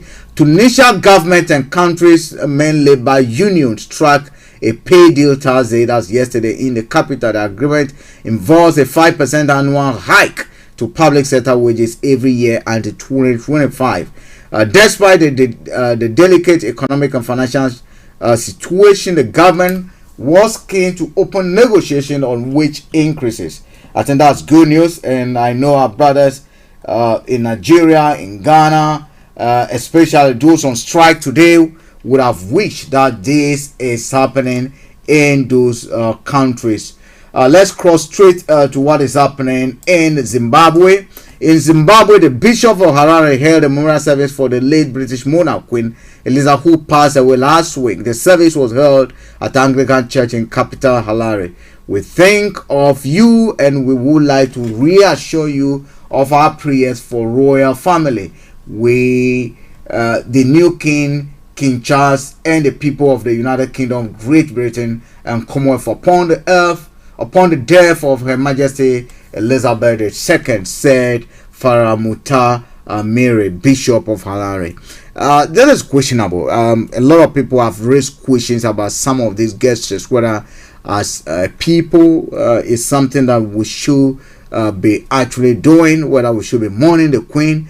And if you take Zimbabwe, for instance, Zimbabwe gained its independence late, that's in the 1990s. It's one of the countries that endured long suffering from the British and their colonial governance, or whatever you call them.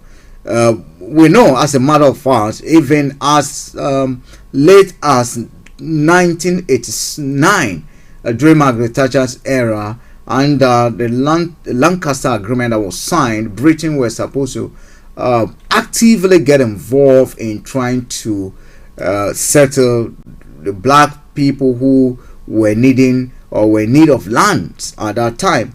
But Britain did not actually fulfill its promises. We saw what then happened when Mugabe actually ordered a land reformed that saw a lot of white folks being actually taken out of their farms. We know that it's being reversed today by the current president, but as a matter of fact, people have debated whether it was a good initiative, whether it paid as well, whether there was a need for such action at all. Someone who actually know people personally, and let me say a good afternoon to you, Mona Mleswa, all the way in Zimbabwe now. I know you do follow us very religiously as well. She was a direct beneficiary of land reform and reallocation of land, and she's now celebrated as one of the Africans women that have ventured successfully into commercial farming and have made success of it. And Mona will tell you that, look, but for that reform that took place, there was no way she could have actually have access to the kind of land she has today, to be able to plow what or to do whatever she enjoys doing, which is commercial farming. So that debate is still there. Last week, was it Friday? I chanced on a video by is it Malema of South Africa, who was condemning us, basically those of us who are mourning the Queen. I'm on both sides, whether you're mourning or you're not mourning the Queen. I'm on your side. At the end of the day, these are choices that people make. That we do not have to mourn the Queen, because the Queen was instrumental. She oversaw exactly the suffering of a lot of Africans. She could have, if she wanted to be respected, she could have granted or pulled her governance out of those territories for all this while. We also can talk of what is happening. A professor in Nigerian professor in the US, who was actually very harsh, and a lot of people have come condemning. Okay, look, I do not agree with some of the comments, but you cannot, you cannot fake that experience. She suffered directly because of the British monarch, and for me, she's entitled to be able to voice out what she wants to. Swiss police investigate fake online campaign about energy. Okay, let's look at this, because now that we are trying to save energy, this is one thing that is going to be happening. People better be aware. Swiss police are investigating a fake advertising campaign that encouraged people to report their neighbors.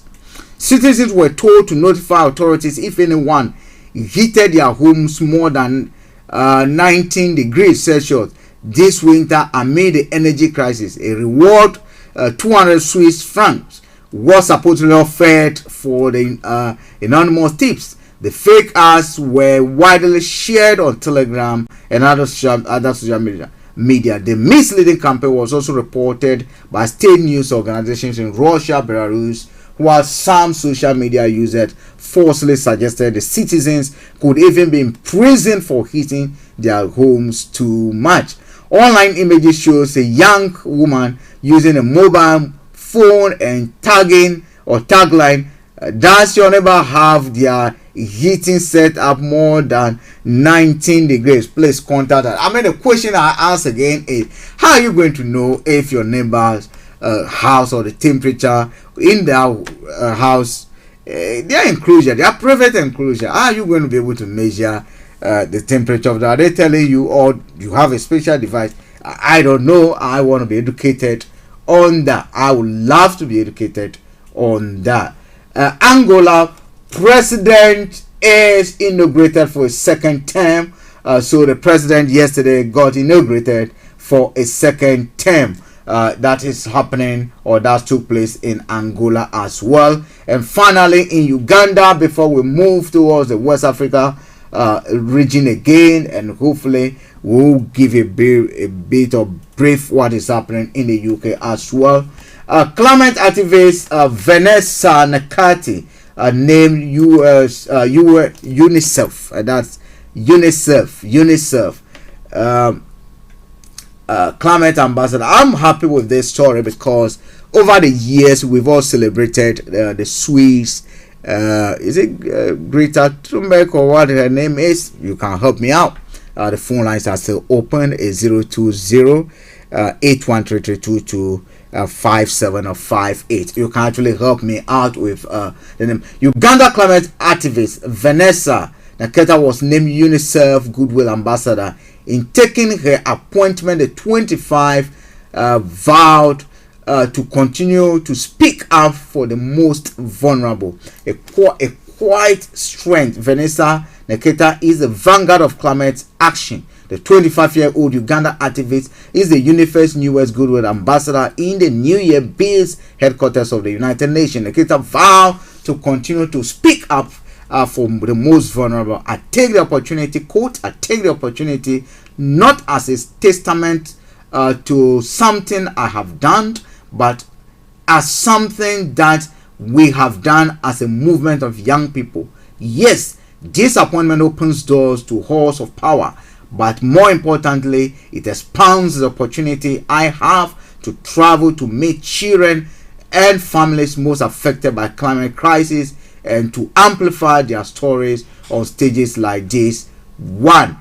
The recognition is a small accompaniment of the list of the successes over the past 4 years that the lady has actually chalked after she created a platform called Rise Up Movement to help African climate activists amplify their voices. But I would love to invite this lady to Ghana to witness what is happening to our forest, what is happening to our mining areas, how the whole environment is being ripped naked, dry, and being destroyed by greedy, someone will tell me, politicians, cronies, illegal miners, and so congratulations to our beautiful 25-year-old sister of ours all the way from Uganda. We thank you. Continue doing your good job, and we pray that God will take your place. Sudan flood kills 134 people, destroys 16,900 homes. That's also happening in Sudan. Our brothers and sisters, we've lost 134 of them to floods, and almost 17,000 homes have been destroyed. Many dead in fuel truck explosion in Democratic Republic of Congo, and IMF urges caution on economic reforms in sub-Saharan Africa. That is a very important news item. Right, let me veer off and bring a bit of my personal. I'm someone who, for years, over 20 years now, I had a privilege of being lectured by some of the renowned global economists. Stiglitz was one of such that I benefited from. His wisdom, his knowledge, his expertise in development economics is something that is out there for all to know, those who want to know a little bit about Stiglitz. And since I encountered Stiglitz, prior to that, I had a professor called Professor Bennett. For those of you who are from Ghana who know him, he was also practically a development economist. Their stance on IMF, World Bank, and if you go to the policies that IMF has chunked all over the years, I'm on record that they are the last organization I want any country to go to, right? But we find ourselves always going back to them. Now the question again will be, why do we do that? Is it because of our mismanagement? Is it that our leaders cannot see that a lot of the policies that come from IMF, let me praise them for one thing, they are able to keep our reckless leaders in check. I admit that. I accept that. That when it comes to IMF, when we go to IMF, our reckless leaders are able to get a bit of policing. That's as far as for me I can go. But when it comes to the policies that they've actually prescribed for our countries over the years, I actually do not agree with it. Because at the end of the day, I mean, for those in Nigeria, the late 80s heading to the 90s, IMF led a discussion that encouraged devaluation. And all it means when you devalue your currency, in actual terms, is saying, look, get your labor to work more. Get your labor forces to work more for little. That is what it means in practical terms. So if Nigeria were, for instance, exporting peanuts, it's telling us that, you know what, devalue your currency such that the value someone would have gotten from a bowl of peanuts, once you devalue your currency, they need about 3 bowls to be able to get the same thing. Mind you, a lot of things that we use, from foodstuffs, clothing, machinery, kitchen furniture and other things, a lot of things are imported. So once you devalue your currency, practically what it means is that if you take a bowl of peanut, that one bowl will get you probably 1 shoe from Clark's. Argument's sake. The moment that currency gets devalued, it's not going to take the Nigerian farmer, the cocoa farmer in Ghana, the wheat farmer somewhere, the coffee farmer in Kenya, 3 bowls to be able to get Clark's again. So for me, if you go through that, the economic paradigms that the IMF and the World Bank has actually prescribed for us, for me, I do not agree with them. But here we are. Let me go back to the news. The IMF has called on government in Sub-Saharan Africa to be cautious about macroeconomic reforms as famine spreads in a region badly affected by the aftermath of COVID and war in Ukraine. Again, this is a lazy mentality that I do not want to accept. Why on earth would Nigerian authorities, Ghanaian authorities, Ivorian authorities, Kenyan authorities, Guinea or whatever you want to call it, Togolese, why will we say that Ukraine and Russia, because they are not able to export grains, we go hungry? It doesn't make sense. So this mentality, I heard last week that the president of Ghana was in Europe lining up for IMF bailout. And what was the conversation?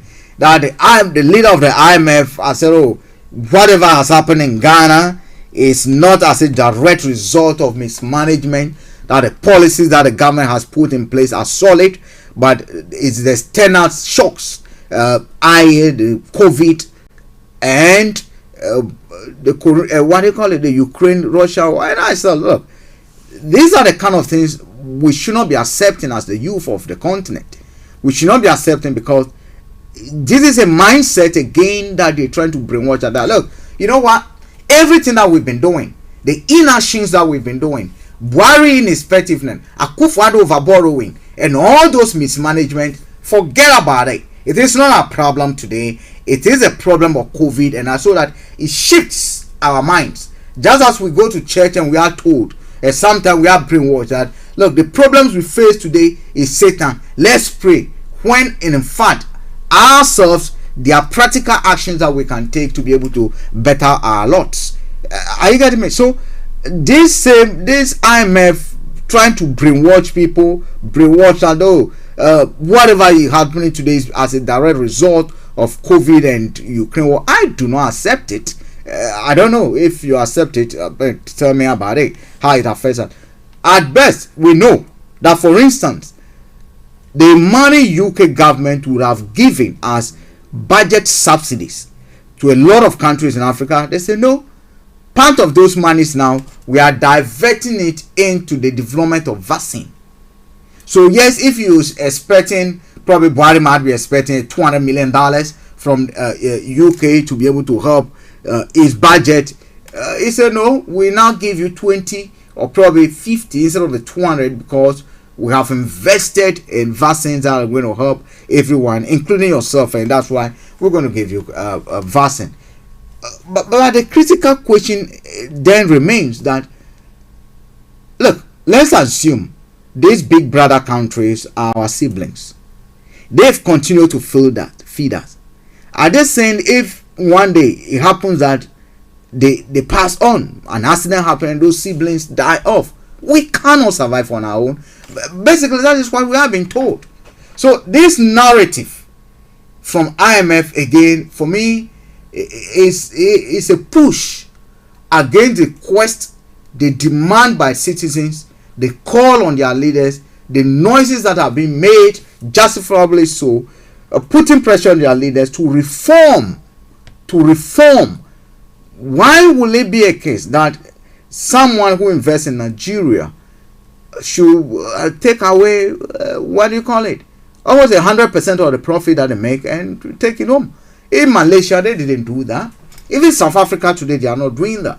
For those of you who do not know, the current president of South Africa, Ramaphosa, actually was instrumental in establishment of black empowerment movement. Whereas Nelson Mandela and others were fighting for political freedom, some of these people were at the background fighting for economic freedom. And that is why you see DSTV, MTN and other things, the black empowerment movement has substantial shares in it. If you go to Malaysia, even political parties will give businesses money. You cannot establish a business in Malaysia and you will not give 30% out to Malaysia. No, it's not going to happen. It's not going to happen. But for us, we give all out because we're clueless. Listeners, time check is exactly 33 minutes past the hour of 12. In the next 5 minutes, we'll bring the program to a close. The test session will be ushered in with our money man, who's going to be bringing you a lot about money issues. And this time we're looking at energy. We're looking at energy. Energy bills are going up, and we're going to be looking at that. Let me go straight to Ghana and look at some headlines.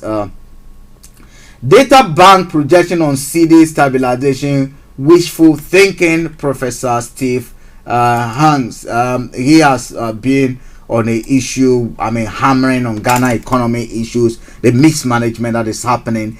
And professor of applied economics at the Johns Hopkins University in the United States of America had dismissed a recent report that the Ghana cedis will stabilize against the dollar. Professor who has taken commenting on the Ghanaian economy in recent months, cited a data bank research on the stabilization of local currency, referring to it as a wishful thinking. I'm tempted to believe with what he's saying and side with him. I'll give you a practical example and a classic explanation to that. 2 months, 3 weeks or so ago, the government came after after Parliament has passed a loan agreement between is it Afro-Zim Bank or something like that to the tune of $750 million. We saw the government going all out into the market telling us that, look, whatever is happening, the CD was going to stabilize against the foreign currencies and all those things. Right. The money arrived according to them, although there's an issue as to whether all the money arrived, because before it could get there, a lot has gone missing. Now, what then happened? As at the time the government was saying this, a pound to a cedi, for instance, if I take a classic example, a pound to a cedi was around 10.50, right? 1 pound will get you 10,000 or probably 10.50 cedis Ghana. Today, as we speak on air, on Monday it went to 11.98. As we speak, for those of you who send money via Sendwave, I'm quoting this from Sendwave. Today, as we speak, it's 11.66. So basically, even whatever they're saying, it didn't make sense. It didn't work. So I agree with this professor. Prof, I do agree with you that they are wishfully thinking, trying to play what they call, that to make noise to deceive the public.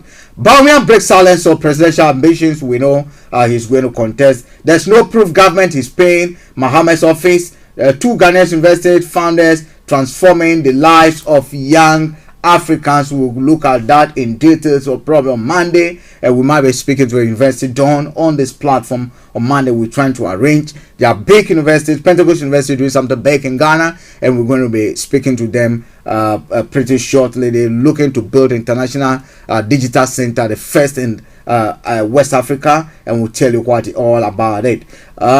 Northeast region, Ghana Fire Service regional office flooded. So those who are to save us themselves are under attack from flooding. I've been advised against contesting for any. I have not been advised against contesting for any position. Contest for any position in the NDC. That's what Johnson Esiedunketia, the General Secretary of NDC, is saying.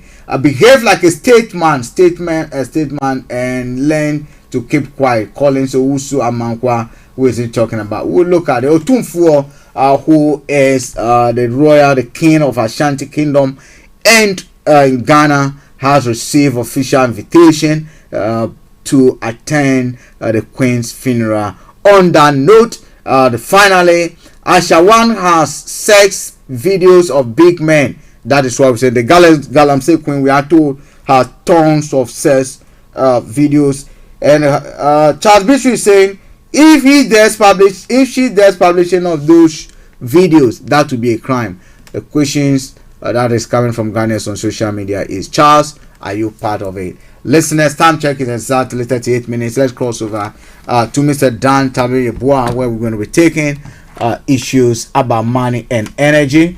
We take this quick commercial break, and when we return, Mr. Dan Tabiri will be Mr. Dan Tabiri will be with us. Thank you very much. My name is Frank Davis. Thank you for joining us. Let's cross over to Kent, where we're going to take some news from Money Man.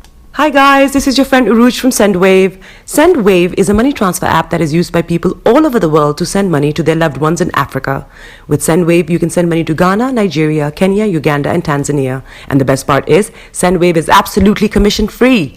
Our exchange rates are excellent. You can see for yourself by checking them out on our website. So how do you use Sendwave? Sendwave is an app that you can download onto your phone from the App Store or Google Play Store. The app is free to download. After downloading it, just open the app and enter your name, email, and phone number. That's it. You're good to go. Make sure you use the promo code SR. S for Star, R for Radio. This promo code will give you £5 free credit to send to Africa on your first transaction. Your money will be delivered to your recipient within seconds. Feel free to call me on 0749 7377 647 at any time. I'll be happy to tell you all about Sendwave and help you in any way I can. Remember to use the promo code SR for £5 free credit. Medase. Zongo Man on this Friday morning. Or afternoon. It's afternoon here in London, and I hope that you are enjoying your weekend, whichever or however it's going to be for you. But at this time, we have to go straight to Kent, where our money man, Mr. Dan Tabiri, CEO of GL Accountancy Services, is and all ready to fire on all cylinders. Well, we are in dire times, and in dire times, you need a good advice or guideline to be able to go through whatever situation and get out of it. All right, then. So we got our main man, Mr. Dan Tabiri, with us. Mr. Tabiri, good afternoon. Good afternoon to you, Archie. Wonderful coming your way again on this Friday afternoon segment of the Money Hour. Yes. How are you doing, sir? Very well. Very good, by God's grace. Well, good. We thank God. I mean, I know listeners, some are pulling their hairs, others are, virtually panicking and all sorts that seem to be going on. But as I said, in the abundance of water, it's the fool who is thirsty. So there's advice and there is encouragement there. That's why we have brought you on, for you to put your wisdom across for us, so that our listeners will be able to go through it. Yes. Let me say good afternoon to Anthony Adedeji, who has also joined us. Anthony, I hope you are doing very, very well. Okay, so Mr. Tabiri, what are we looking at? Yeah, so as you rightly said, we are in troubled times, and the news is fraught with all sorts of difficulties that are ahead of us. So I thought might be best we've gone through over some of these support schemes that are available, to go over, really take a wider view and go over it again and see what kind of help we can get, especially to cover energy bills, because that seems to be the main focus at the moment. And then there are other things that affect our livelihoods that we can also take a look at and see what we can do, or what steps we can take, what help is out there to help alleviate some of the hardships that are currently pending and is yet to come. Yeah. Thank you very much for availing yourself to be on the show today, because I know people are waiting for such advice. Okay, so let's kick off. Yeah, so I'll first start off with the £400 energy discount from the government. So we have received an announcement from the government.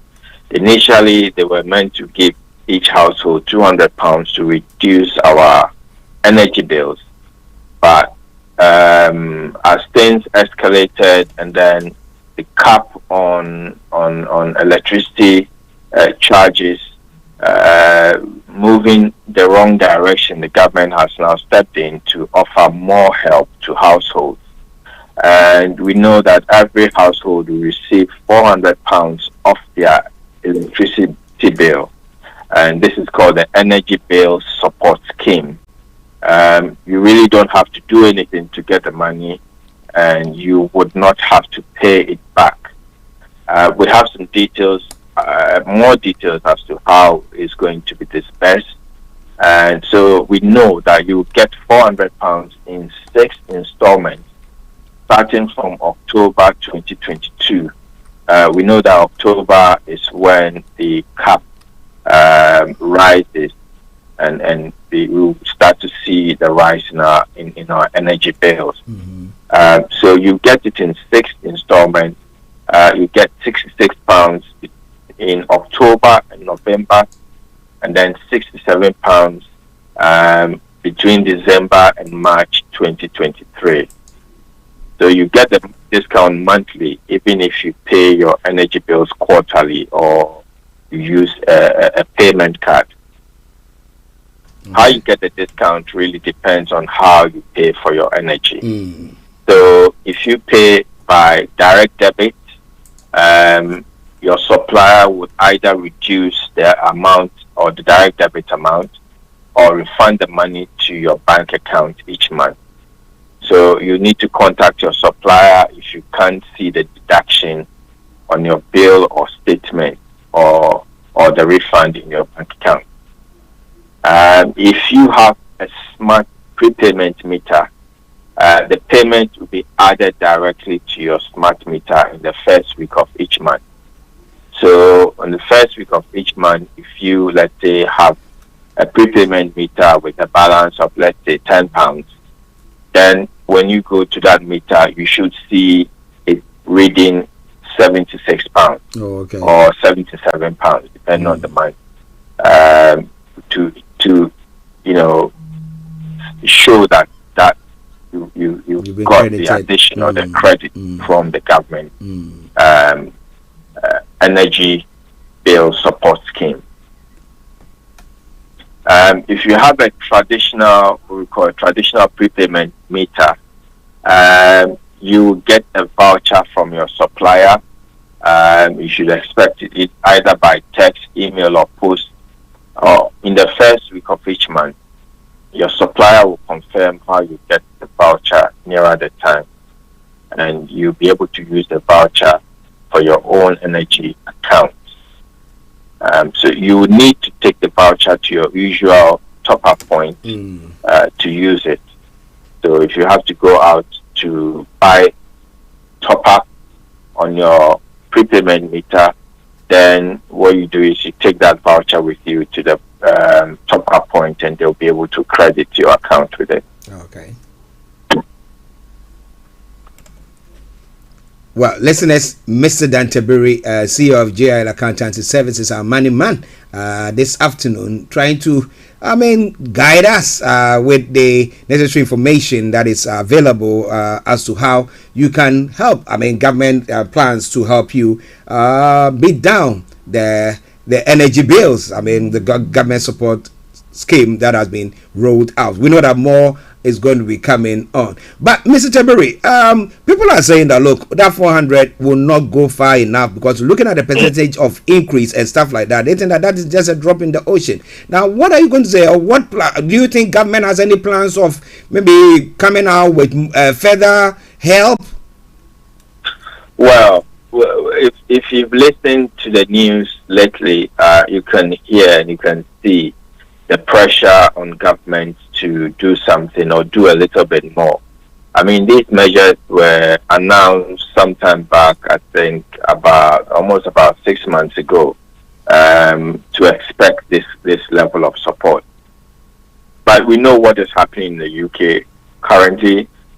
We expect a new government to be appointed imminently, and so the outgoing government does not want to tie down the new government in a decision on this matter. And so we are all patiently waiting for the new government to take office.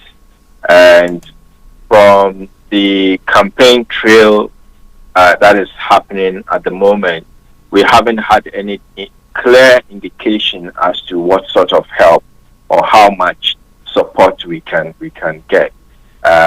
What they have all spoken about is to do something for the most vulnerable in our society. We know that people have indicated, or various organizations have pointed out the case that if we are not careful, people might have to turn off the gas meters.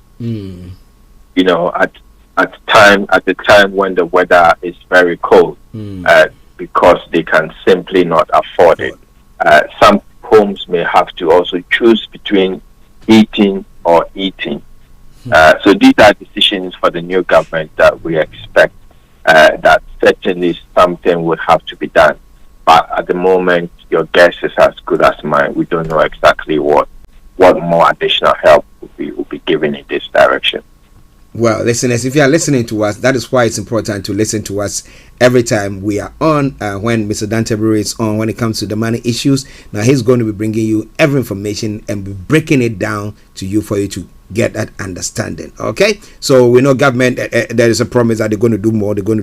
Maybe you don't understand it. No, maybe you are panicking at the moment. Just calm down, let us get that information, and Mr. Tabiri will do diligence to that.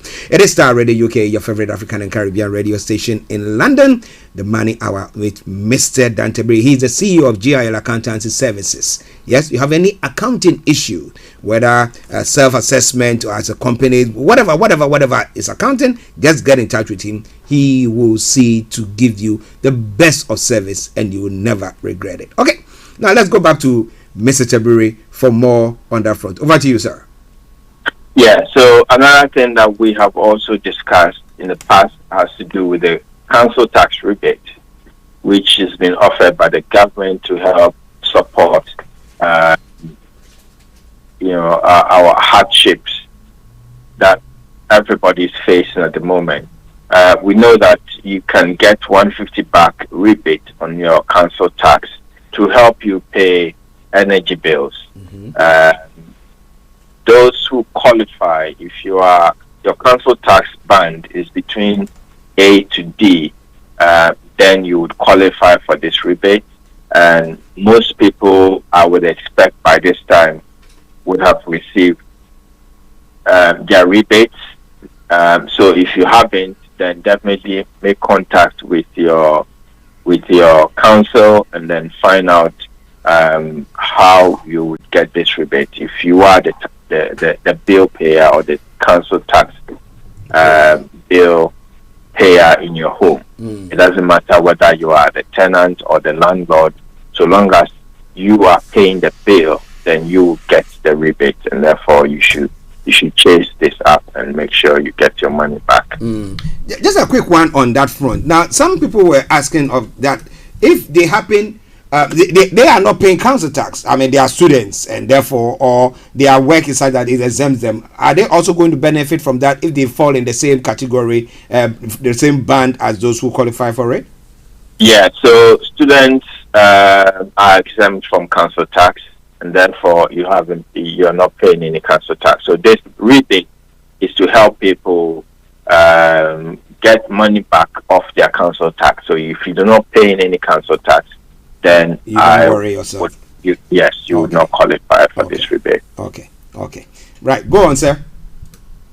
Another thing linked to this rebate that has come up is that where if somebody has an overdraft, sometimes if you go into your overdraft, or you don't have an overdraft, or you don't have an overdraft, and your account goes overdrawn, when any money goes into your account, if you don't have an agreed overdraft and your account goes overdrawn, when money goes into your account, the bank automatically takes the amount that you have overdrawn from the money that's been received.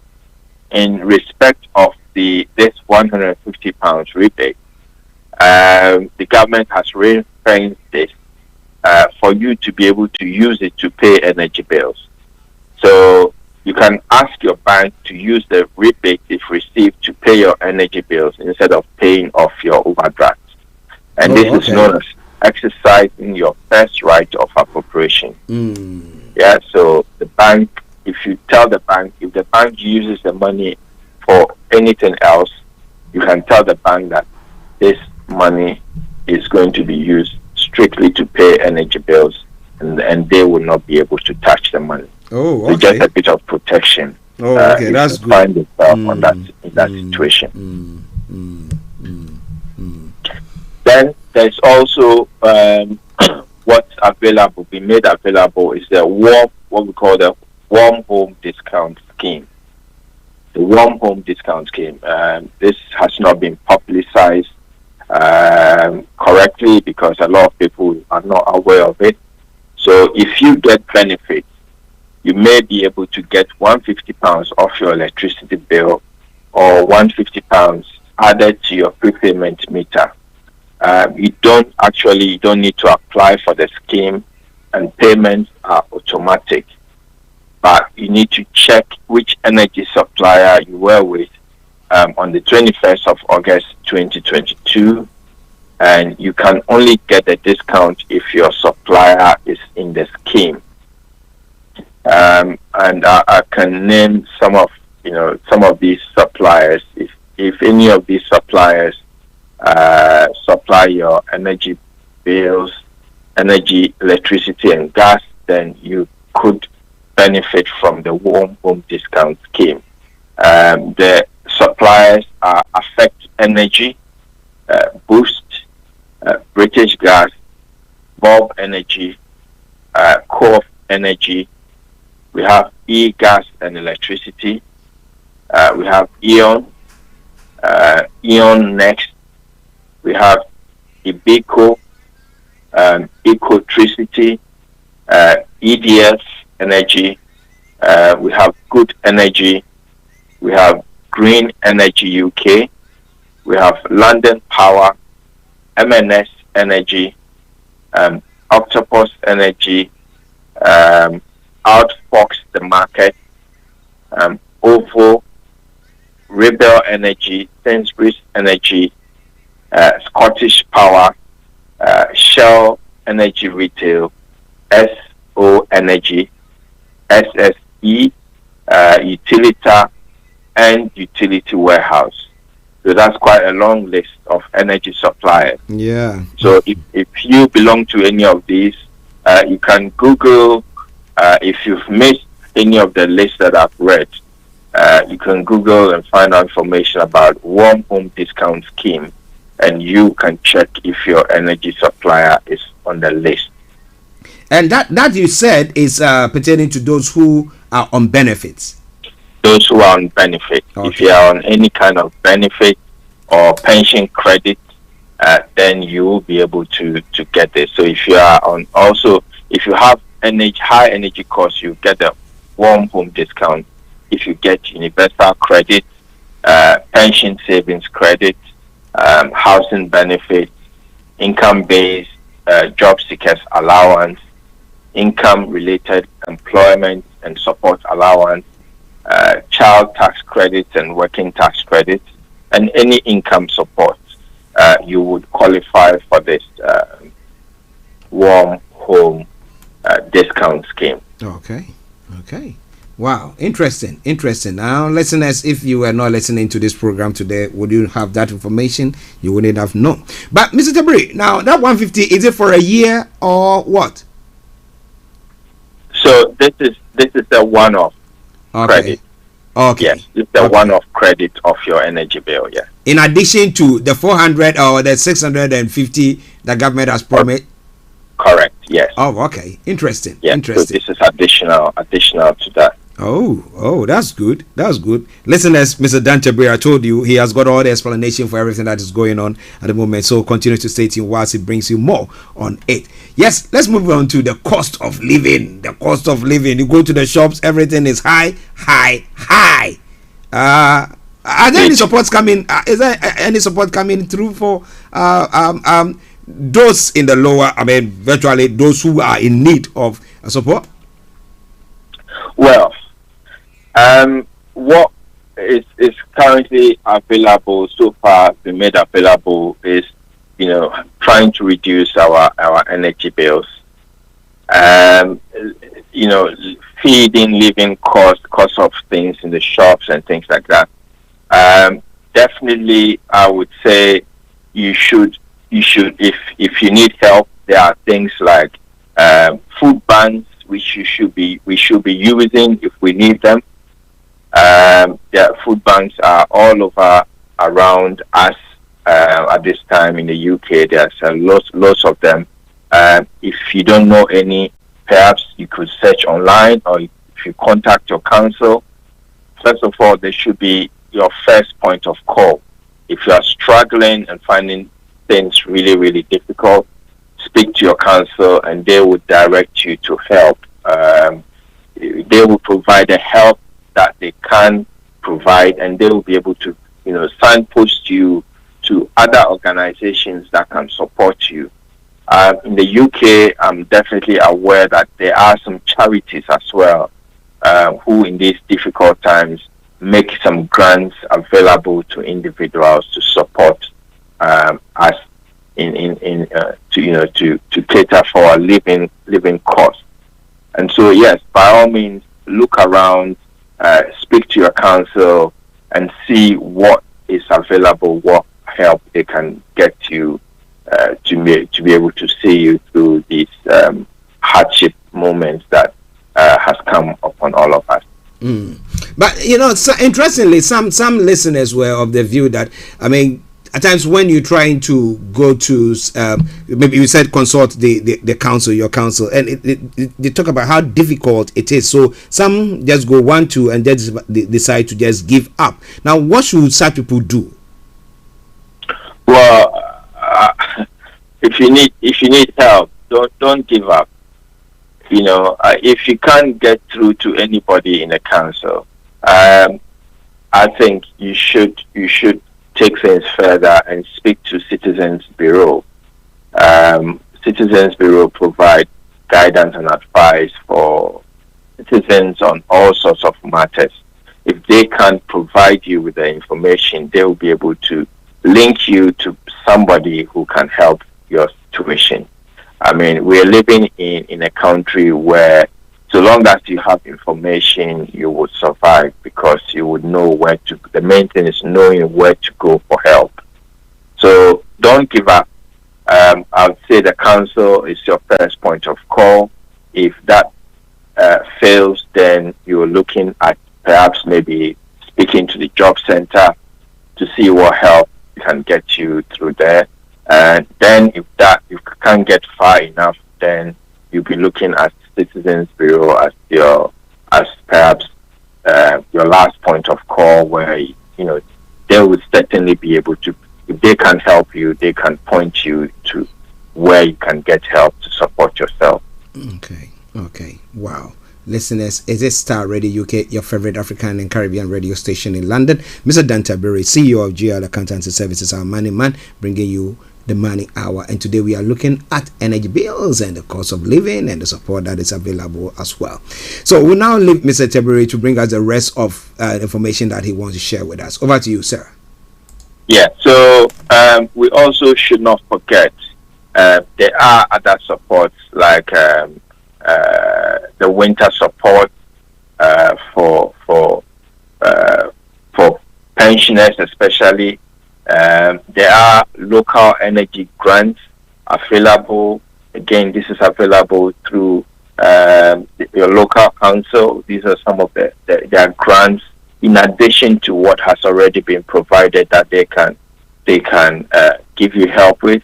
Obviously, they will assess your individual situation to see whether you qualify under the terms of these grants and provide you the support that you need. So if you are struggling with anything, don't suffer in silence. There's support out there to look out for. Some of our brothers and sisters, I'm aware that sometimes their immigration status and situations becomes very difficult for them to approach the councils or official sources for help. But please look out for charities. There are loads of charities that help the cause of immigrants and who need help and support. So that is also available for people to access. Don't suffer in silence or be afraid to go out there and look for the help. We all have to pull together at this particular time. There are also serious issues at this time where people are finding things difficult. Mental health and physical health becomes a problem. Definitely, you should make it a point to talk to your GP if your money problems are starting to affect your mental health. The GP might be able to help you as well in terms of pointing you to the right places so that you can get the support as much as they can, trying to do what they can to help your mental health and to give you the right treatment that you need. Okay. Wow. Such a volumes of advice that has been given today, wherever you are listening to us or watching us from. Now, this applies to those of us in the United Kingdom of Great Britain and Northern Ireland. So please, but if you are outside, I mean anywhere in the part of around the globe, and you also want to seek help, that is what he wants to say in a nutshell. Just seek help there, because we know that we've got numerous of listeners who are other parts of the world as well. Okay, so before we bring the program to a close, as you know, we'll have Mr. Dan Tabiri, who is the CEO of GIL Accountancy Services, and he provides the best when it comes to the services in accounting. I mean, whether it's self-assessment, your books, whatever you want to do, I mean, name it, he can help you on that front. So we'll let him put his contact details across, and if you want any financial advice as well, you can contact him as well, and he will try to, as much as he can, to give you the advice that he or you need. All right, so Mr. Tabiri, let me hand over to you so that you can put your contact details and how our listeners can get to you there. Thank you, sir. Yeah, so I am reachable on 07961248834, 07961248834, or you can reach me on my email at dan@gilaccountants.com, dan@gilaccountants.com, and I'll do my best to speak to you or discuss any issues that you have, so we can try and find you a solution one way or the other. Wow. Mrs. Tabiri, let me once again say thank you very much for this wonderful presentation once again. You are most welcome, and I look forward to speaking to you again next week, where we'll bring you more information to help us manage our money problems and issues confronting us. Okay, sir. So have a lovely weekend, and we'll catch up later. Thank you very much, and same to you. Right then. Well, listeners, that was Mr. Dan Tabiri, CEO of JL Accountancy Services, our money man, of course. I say it all the time, in the abundance of water, it's only the fool who is thirsty. Are you a fool? I know that you're not a fool. No. Why? Because you listen to us. But you can tell a friend and tell a friend to tell a friend to tell a friend. The Starr Radio UK has got programs of that sort that comes your way, particular days of the week, but the money hour comes your way on Fridays at 12:30. So on that note, let me say thank you very much to each and every one of you for tuning in today to listen to us. As he put his contact details around, make sure you get in touch with him. This is Starr Radio. Hi everyone, it's your girl BB Clement, the author of How to Go From Employee to Entrepreneur and the host of your weekly business show, BB Means Business, the show where we discuss everything you ever wanted to know about business but you were afraid to ask. How do I start my business? How do I raise the finance? How do I grow my business? Where am I going to find my customers? Join me every Tuesday at 1:30 p.m. on Starr Radio UK to get all the information and tips that you need to become a successful entrepreneur and become financially free. Remember, don't let life dictate to you. Rather, put your signature on life.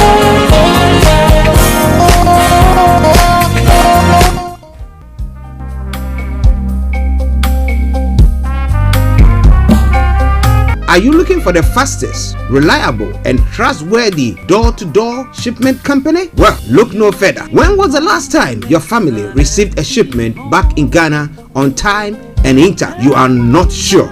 Well, Lamb Shippers, we pride ourselves with being the fastest, reliable, and trustworthy shippers you can use. You are assured of a prompt pickup anywhere in the UK by our personnel. They also make sure your items are well packaged to get to its destination in time. When it comes to door-to-door shipment, look no further. Well, Lamb Shippers, contact us on 07939009321 or 07498911820, or you can visit our website www.welllamp.co.uk.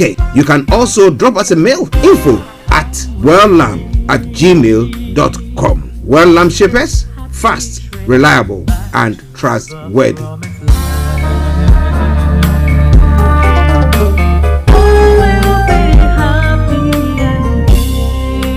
Hi there.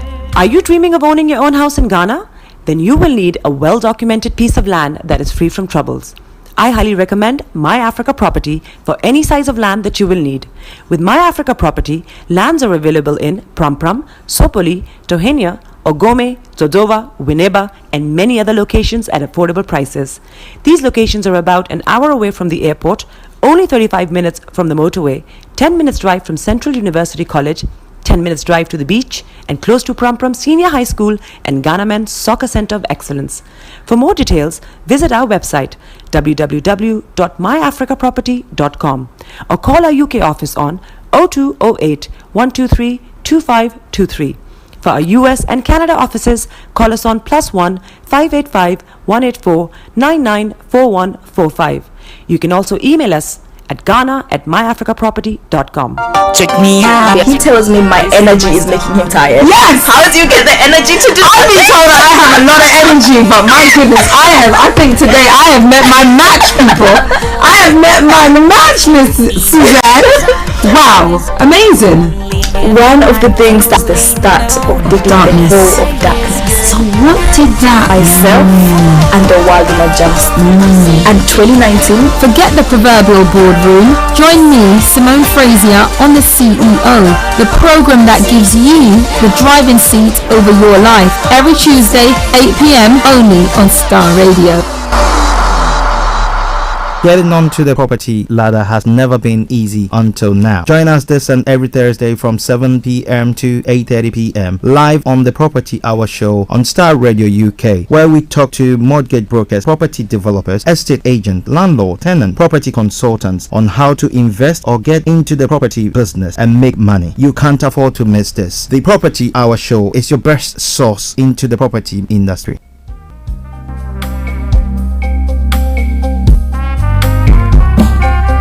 Are you looking for the fastest, reliable, and trustworthy door-to-door shipment company? Well, look no further. When was the last time your family received a shipment back in Ghana on time and in time? You are not sure?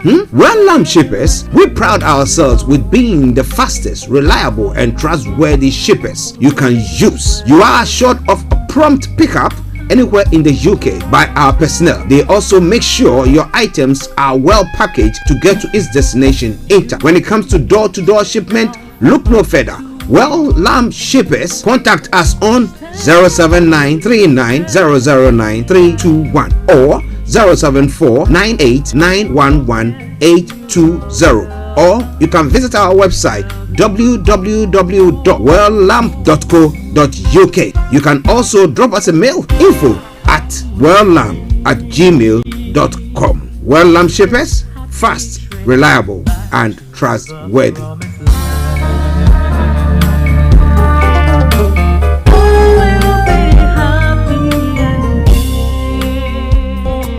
Hi everyone, it's your girl BB Clement, the author of How to Go From Employee to Entrepreneur and the host of your weekly business show, BB Means Business, the show where we discuss everything you ever wanted to know about business but you were afraid to ask. How do I start my business? How do I raise the finance? How do I grow my business?